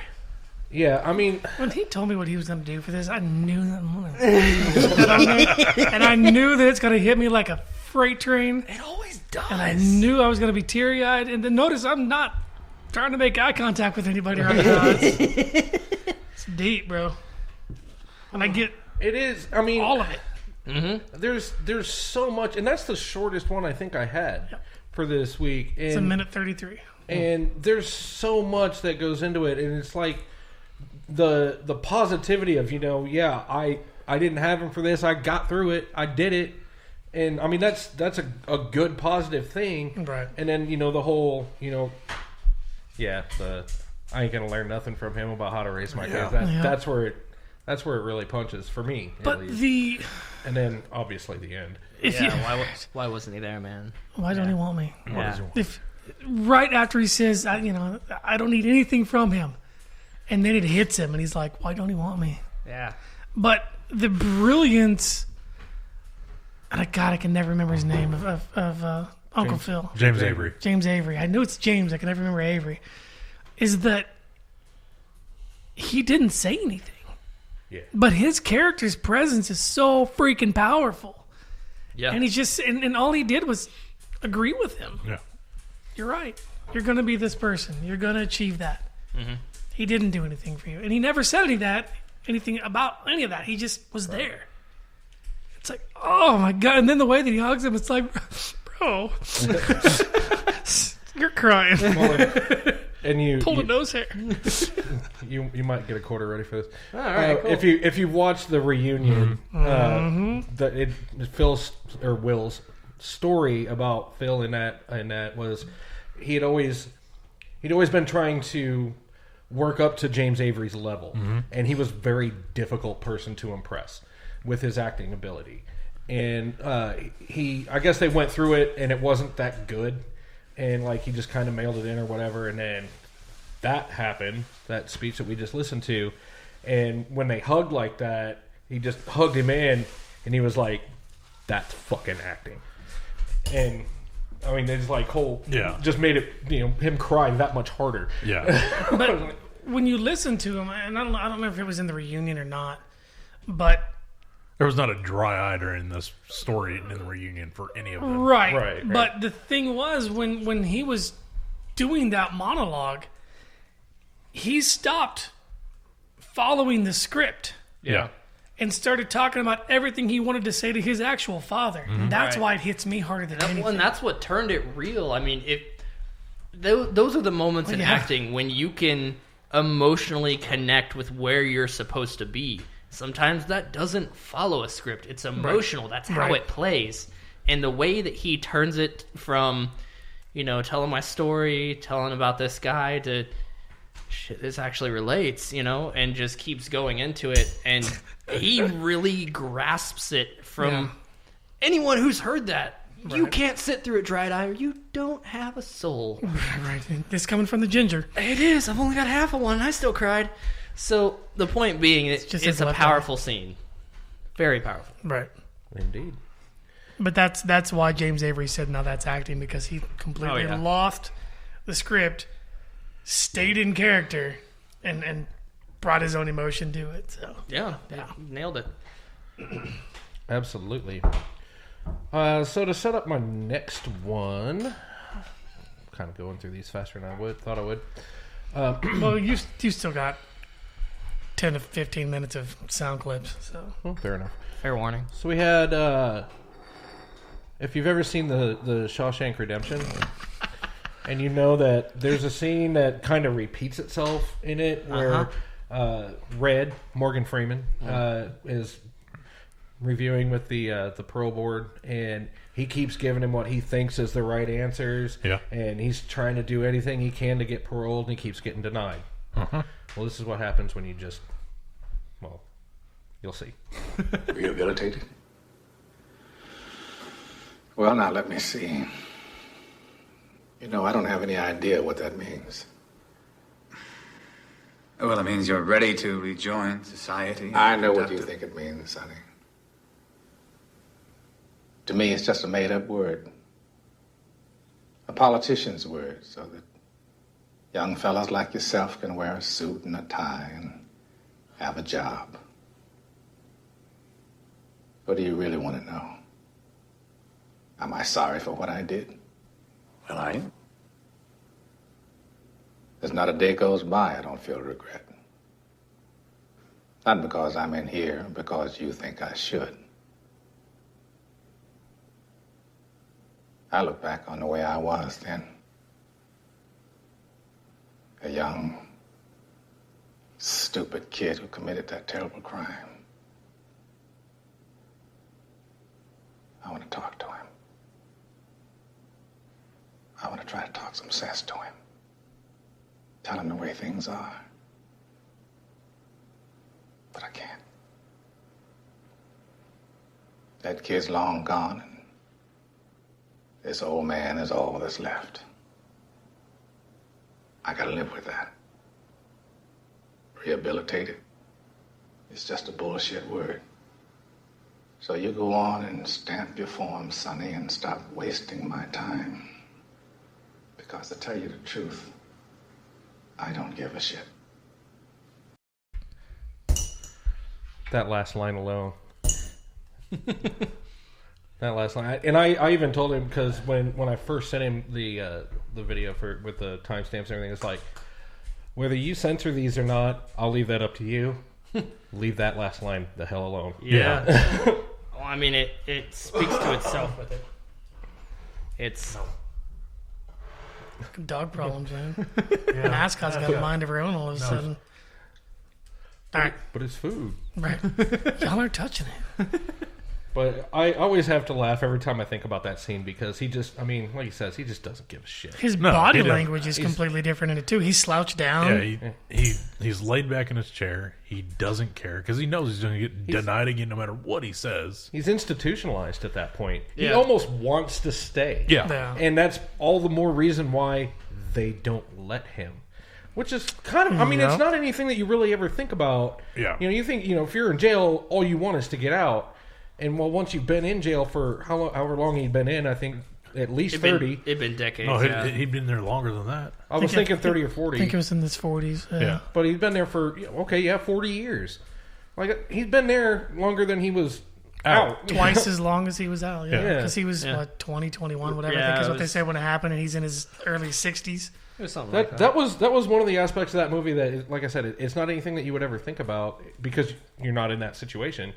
But like Brooks, I mean, Brooks's fate is, it just blew my mind the first time I watched it. Like, it was difficult for me to understand it. Right. But, you know, you reflect on it a little bit and actually think, you know, yeah, that's the life he knew. Yeah. So And the whole scene with Red when he was sacking groceries, and he had to ask to go take a leak, and you don't have to ask to use the restroom. It's like, I've been having to ask for 40 years. Yeah. I can't squeeze a drop without asking permission. Yep. And then when he gets his pocket knife out and he gets up onto the rail, it's like, no. And then you see him on the bus. It's like, oh God, thanks. Yeah, that's true. Yeah, right up there, Brooks was here, and then he carves in, so was Red. It's like, no. Okay, he's on the bus. Okay. Yes. Pretty much. Yeah, there's a lot of moments in that movie. Yeah. And that's part of why it was such a good one. Pardon me, gentlemen. He's about to have an accident. That really is. That's such a good movie. It's difficult for me to say what my favorite Stephen King movie is. That's one of those that when you see it on TV, you just stop and watch. No matter if you got It doesn't matter 2 where it minutes or is. 2.5 hours. Oh, yeah. You're going to watch some of it. Yep, it's that and Die Hard. You just stop and watch. I usually get to the point where it's like right before he starts whacking the sewer line. Yeah. Or anytime Morgan Freeman says, Andy Dufresne. Right. Somehow I'm tuning in one of those two moments every time. Right. Yeah. 2 seconds of dinner feels like a millennia. I wanted to do the cricket noise, but I don't know how. He can do it. Yeah. So my, I guess number 2 is what we're on now. Number 2 is it's from a movie I've not seen in a really, really long time. You almost got this for Robin Williams Week, but you didn't. Mm-hmm. And I don't know if you've ever seen Good Will Hunting or not. Not in its entirety. I've seen a lot of it, but it was when I was far younger, so I can't really say I've seen it. Right. I've forgotten a lot of it. The nice thing about this speech from Good Will Hunting is it not only tells you a lot about the character that Robin Williams is playing, it also tells you a lot about at least what he thinks of the character that Matt Damon plays. And you can see in this, even though he doesn't say a word, that everything that Robin Williams is saying is getting into his head. It's a pretty great scene. Yeah. Thought about what you said to me the other day about my painting. Stayed up half the night thinking about it. Something occurred to me. I fell into a deep, peaceful sleep, and I haven't thought about you since. You know what occurred to me? No. You're just a kid. You don't have the faintest idea what you're talking about. Why, thank you. It's all right. You've never been out of Boston. Nope. So if I asked you about art, you'd probably give me the skinny on every art book ever written. Michelangelo. You know a lot about him. Life's work, political aspirations, him and the Pope, sexual orientation, the whole works, right? I bet you can't tell me what it smells like in the Sistine Chapel. You've never actually stood there and looked up at that beautiful ceiling. Seen that. If I ask you about women, you'd probably give me a syllabus of your personal favorites. You may have even been laid a few times.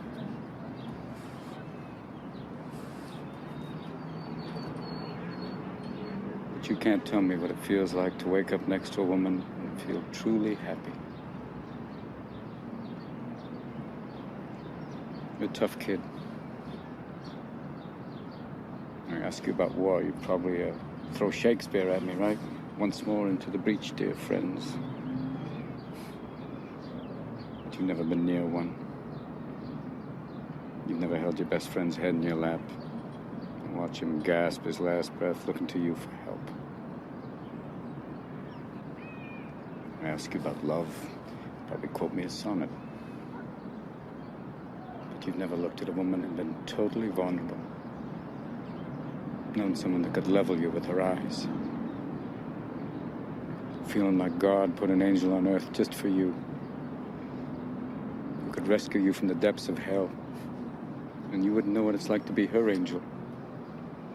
To have that love for her be there forever. Through anything. Through cancer. And you would know about sleeping sitting up in a hospital room for 2 months, holding her hand, because the doctors could see in your eyes that the terms visiting hours don't apply to you. You don't know about real loss, because that only occurs when you love something more than you love yourself. I doubt you've ever dared to love anybody that much. I look at you, I don't see an intelligent, confident man.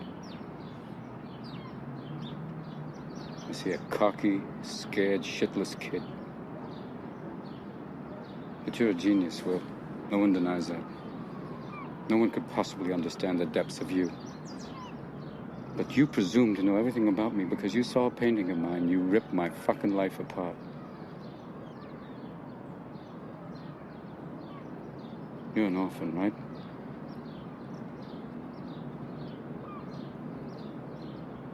Do you think I'd know the first thing about how hard your life has been? How you feel? Who you are? Because I read Oliver Twist? Does that encapsulate you?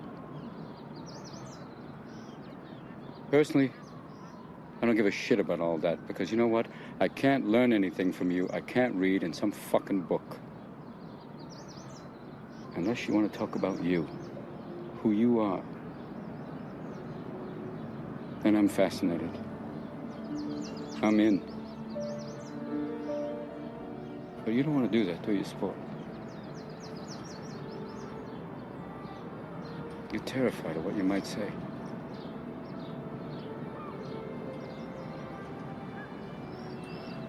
Your move, Chief. So that's a clip about life. Yeah. What that tells me is that Matt Damon's character is a complex character. To a degree, yeah. But he's a simplistic thought process when it comes to life. Very much so. Yeah, he's extremely intelligent, but everything he knows was learned from a book. I was going to say, it's book smarts, not life smart. But Robin, life experience. But Right. But Robin Williams has done both. Is a simplistic character, but he's a very complicated and there's a lot of depth to his life. Right. I mean, do you see the difference between the two? They could not be more polar opposite, but they're the same at the same time. Right. Yeah. Yeah. Yeah. If you haven't seen that movie, you ought to watch it. Well, I mean, put it on the list. So we all reach for our phone. Yeah, right. Want to encourage you guys to give me good movies so that I can watch them for the show and it not be a chore. Yeah. Well, with Robin with Robin Williams week, it was like because that was one of the ones that pretty much immediately came to mind. But then, I was honestly surprised it didn't make it. But then I remembered Jack, and I was like, all right. Well, and the caveat on Good Will Hunting was that Robin Williams wasn't the main character. Okay, yeah, I think that's actually we discussed something of that, but it was off air. So that's why it got removed from contention on Robin Williams week. Fair. But if we had a Matt Damon week, it would be right there. Or Matt any other week it would work.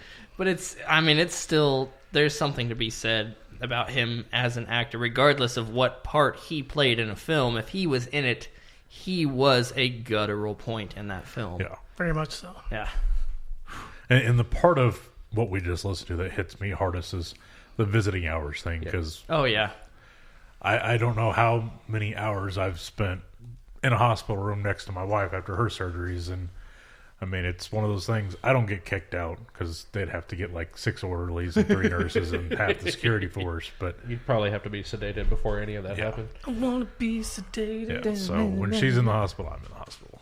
I mean, even if you were sedated, that's a lot of meat to haul out.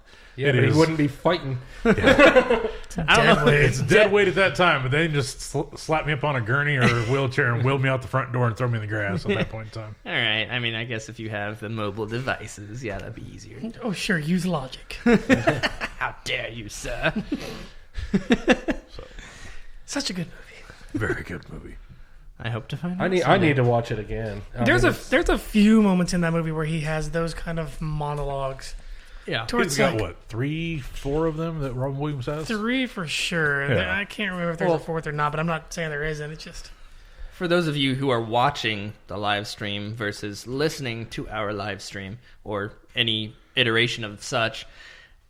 As I said after they muted, the one that I know the best is the one where he talks about his wife waking him up with her farts. Yeah. Right. That's the one that I know is most popularized, but doesn't mean such. Well, I don't know. This one was just a little bit more poignant to me. Yeah. No. It hits a lot of points. They're all powerful. For sure, yes. Yeah.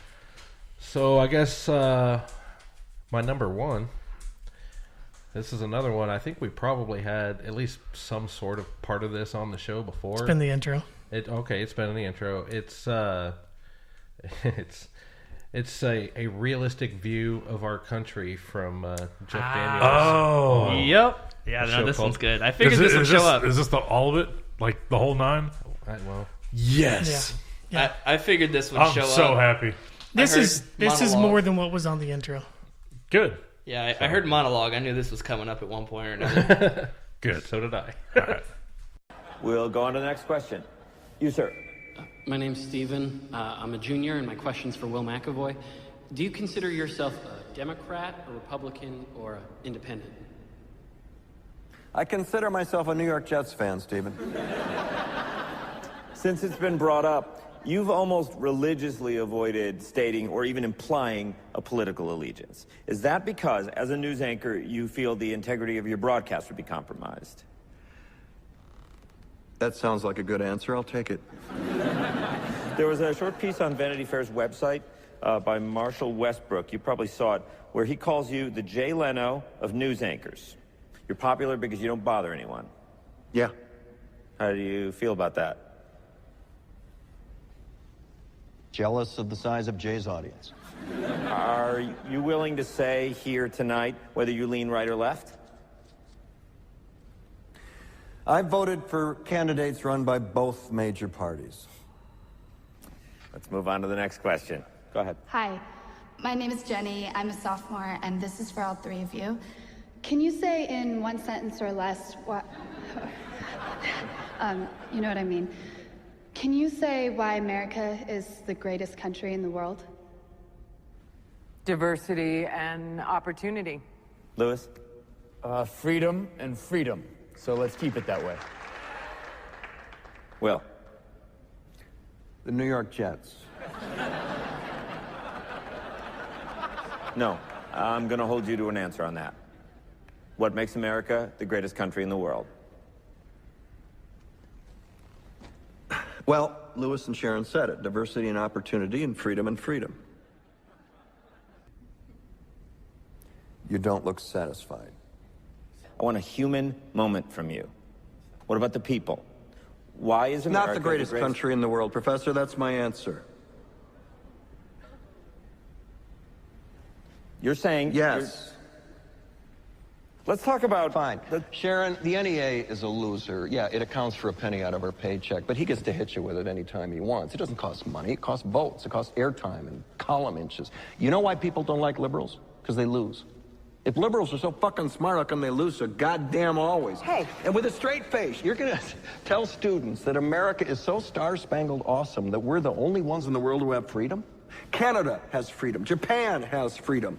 The UK, France, Italy, Germany, Spain, Australia, Belgium has freedom. So 207 sovereign states in the world, like 180 of them have freedom. All right. And yeah, you, sorority girl, just in case you accidentally wander into a voting booth one day, there's some things you should know. And one of them is, there is absolutely no evidence to support the statement that we're the greatest country in the world. We're 7th in literacy, 27th in math, 22nd in science, 49th in life expectancy, 178th in infant mortality, 3rd in median household income, number 4 in labor force, and number 4 in exports. We lead the world in only 3 categories: number of incarcerated citizens per capita, number of adults who believe angels are real, and defense spending, where we spend more than the next 26 countries combined, 25 of whom are allies. Now, none of this is the fault of a 20-year-old college student, but you nonetheless are, without a doubt, a member of the worst generation ever.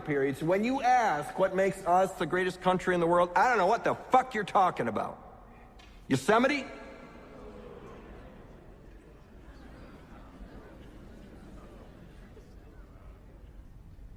Sure used to be. We stood up for what was right. We fought for moral reasons. We passed laws, struck down laws for moral reasons. We waged wars on poverty, not poor people. We sacrificed. We cared about our neighbors. We put our money where our mouths were, and we never beat our chest. We built great big things, made ungodly technological advances, explored the universe, cured diseases, and we cultivated the world's greatest artists and the world's greatest economy. We reached for the stars, acted like men. We aspired to intelligence. We didn't belittle it. It didn't make us feel inferior. We didn't identify ourselves by who we voted for in the last election, and we didn't scare so easy.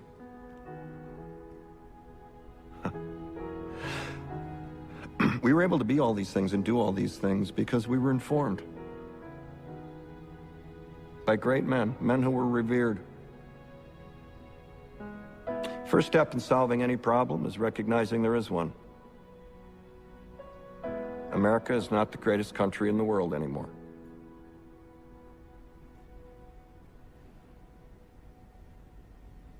Enough? Is that enough for everybody? I got a little more. Yeah, he mentioned that. Not exactly sure what that is, but we'll find out shortly. I found a sound clip of Jeff Daniels talking about how impactful filming that first scene was. And that is literally the first scene of that series. Yeah. That was the only episode I watched, but God, was it a good one. The whole first season was just as amazing. Was it? Okay. Season 2, they got a little more scandalous, tried to make it more of a drama instead of what it was, but it was still good.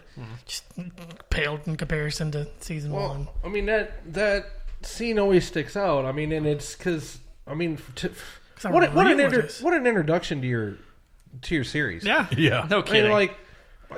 I mean, it's honest. It's, it's just, it was great. I mean, and that usually seems like something that they would, a typical show, quotes typical, would drop it like the season finale, like something that came up to a head and crumbles all down. They're like, no, we're gonna drop the mic first episode. What's up? Not the pilot. No. And also, when you hear this, you'll understand just how much more impactful that scene had to be. So we'll play this. It's about 3 minutes, and it's the last sound clip we've got. So.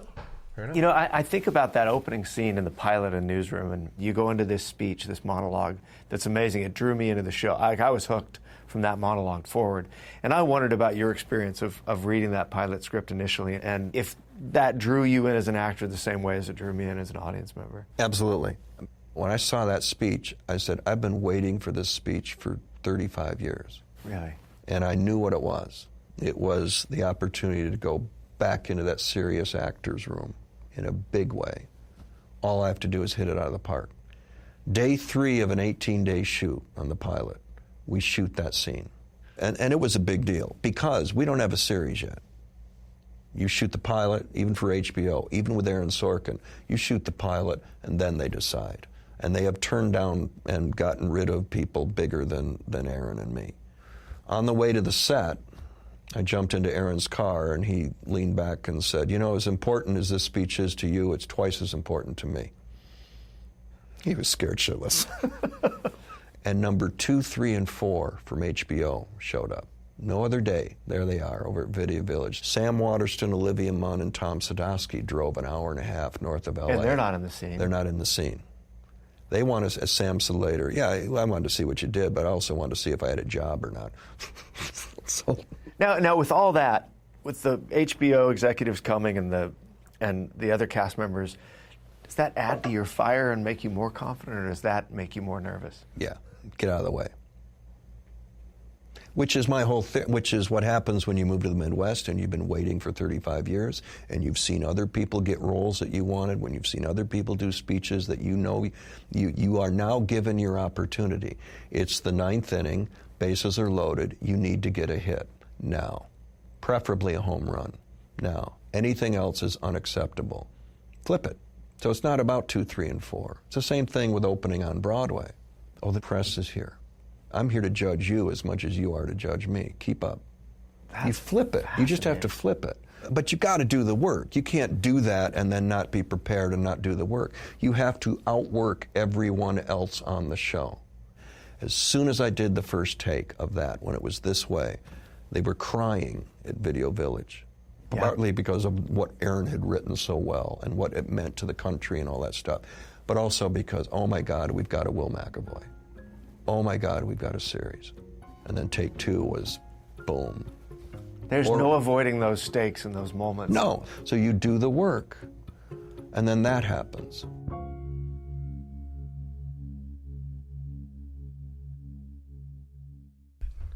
So yeah, that was the second take that they showed, that they filmed. Yeah.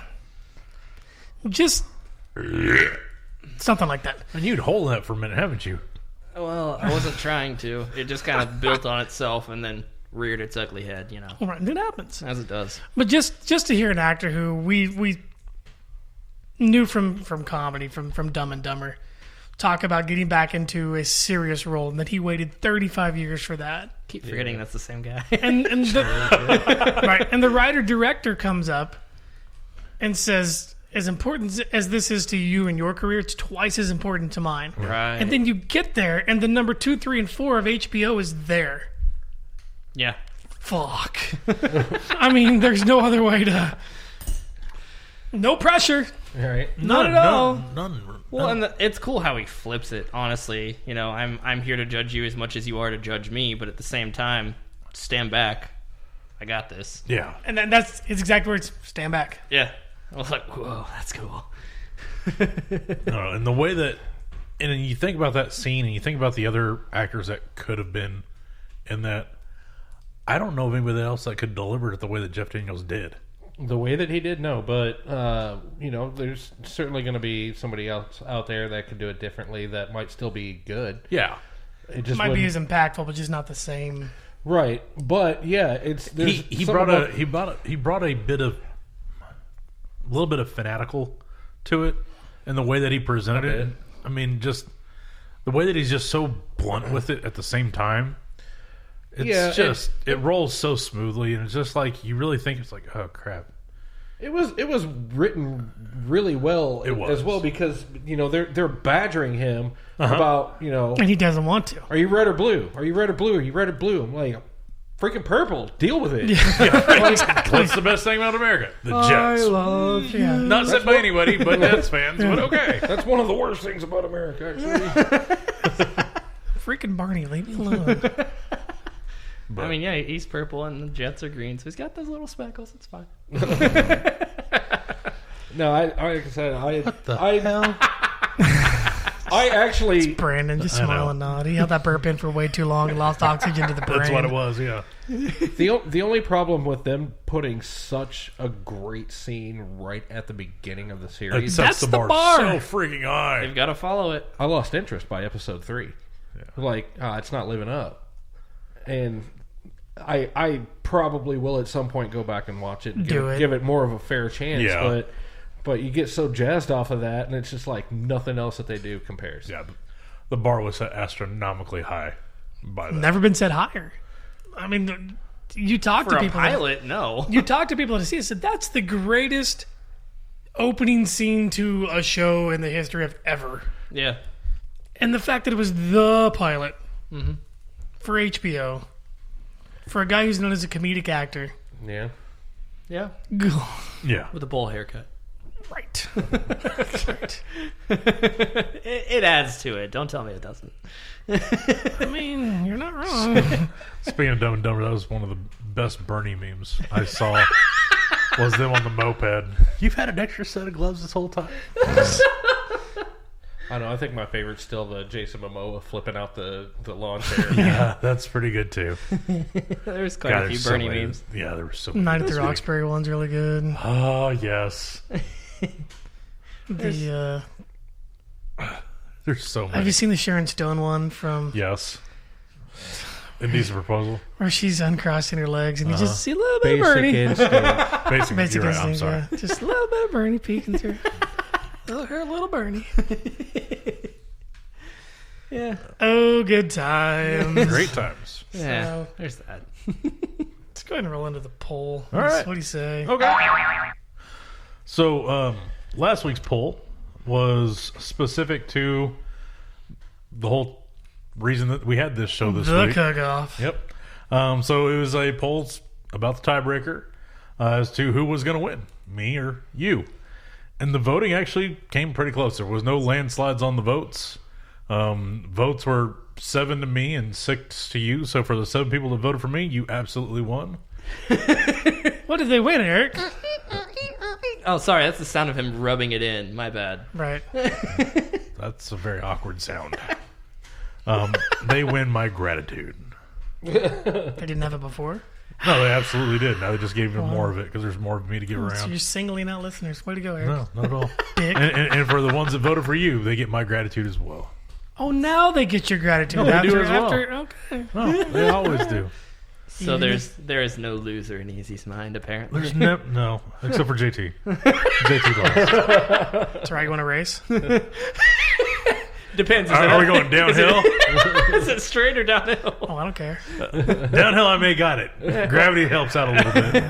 He might take you with him. Roll. Yeah. If I'll go into log form and I'll just get after it. If he catches you and can fling you in some way or another, you may have a chance. But unless that happens, I like my chances in any race whatsoever against him more so than I do cooking. And I did all right cooking. It's did all right.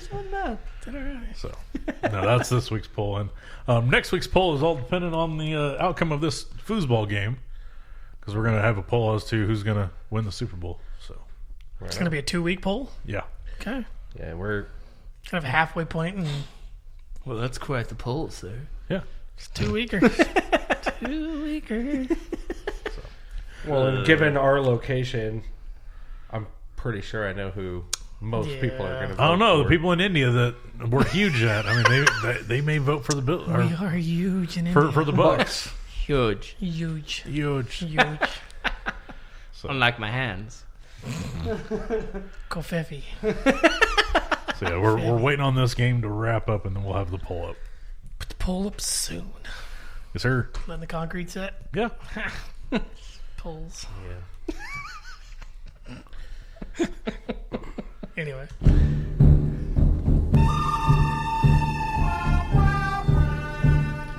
This week's Good, the Bad, the Ugly brought to you by... If you want to sponsor this, get in touch with us. Eric, what's the good?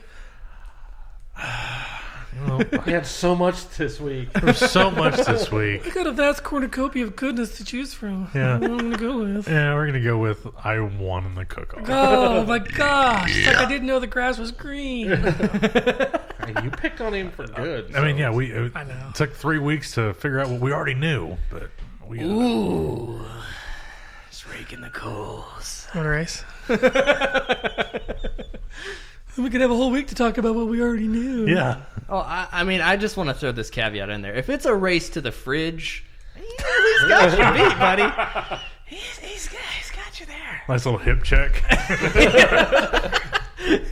I'm trying to go flying into the sink. He puts an arm out, you're on the ground. I'm shifty, man. I was a gymnast at one point. I did obstacle course racing. That's just an obstacle. Yeah, but that's a big obstacle. I didn't do wipeout, so I'm not used to those flinging out at me or anything. Brandon, what's the bad? You're going to have a pommel horse coming at you. Right. So actually, for me, the bad this week was choosing a winner. I was actually at ends with both of these burgers for quite a while. I mean, I said I was going to go last because I had to mow it over for a minute. So, and you still stewed on it. Yeah, I did. I voted against the majority actually, but that was my bad just because I was like, I don't know. Yeah. It took a minute. I get it. Fair enough. Steve, how about the ugly? The ugly was you trying to say fun to say. Pretty horrible. Face off. Wait. Fun to say. Fun to say. From the fun to say file. I almost messed it up there. Trying not to mess it up to show that it's not that hard to say. Fun. From the fun to say file. I fucked up twice. 3. I love to count. I don't like to talk, apparently. Well, I mean, funny enough, with that, we are officially $3. 3. Woo! So, yeah, we'll just go ahead and wrap this up with a pretty little bow. Congratulations, Eric. I appreciate it, sir. Yeah. It was a fun competition. It was. There was a handshake in case you guys couldn't see that. Just for the live stream. Yeah. Well, I was giving it for the listeners. You're welcome. We do this for the listeners. Okay. So, for those of you who don't watch the live stream, that could mean a couple different things. Give me a good one. Give me a good one. His hands are all greasy. It's weird. It's like missing. Like 3 really odd high fives. Yeah. Shaking hands with that creepy uncle all of a sudden. On that note, we're done. Follow us on Twitter, Instagram, TikTok at Clearly Podcast. It's no worse than the sounds that come out of you, sir. Well, be a part of our Facebook fan group and our Facebook page. Just got that right all show, but I cannot say fun to say file. Son of a. Also, if you have any recipes you'd like us to try, yeah. If you have any suggestions, comments, concerns, complaints, feel free to email us, clearlyconfusedpodcast@gmail.com. And yeah, we got some big things in the work for this year. So, and although we only had bottles tonight, do not forget those can tabs. They still mean a minute of chemo, so it's pretty impactful if you get the chance. Yep, let us know if you got a bunch of them. We'll come meet you, come get them, or you can mail them to us. We'll give you the address. Whatever, we're all about helping. So yeah, there's all that. Yeah. So congrats again, Eric. Thanks, sir. And good movie choices for Steve for next week. Yes, sir. Looking forward to it. We'll see. And I don't have an opinion on them yet. I haven't seen them. That's fair enough. That's how this works. Yeah, that's great. And that means Brandon's on top 5. Woo-hoo. So from all of us to all of you, have a wonderful week. And thanks for listening. We'll see you on the flip side. What you just said is one of the most insanely idiotic things I have ever heard. At no point in your rambling, incoherent response were you even close to anything that could be considered a rational thought. Everyone in this room is now dumber for having listened to it. Post-game show is brought to you by Christ, I can't find it. The hell with it.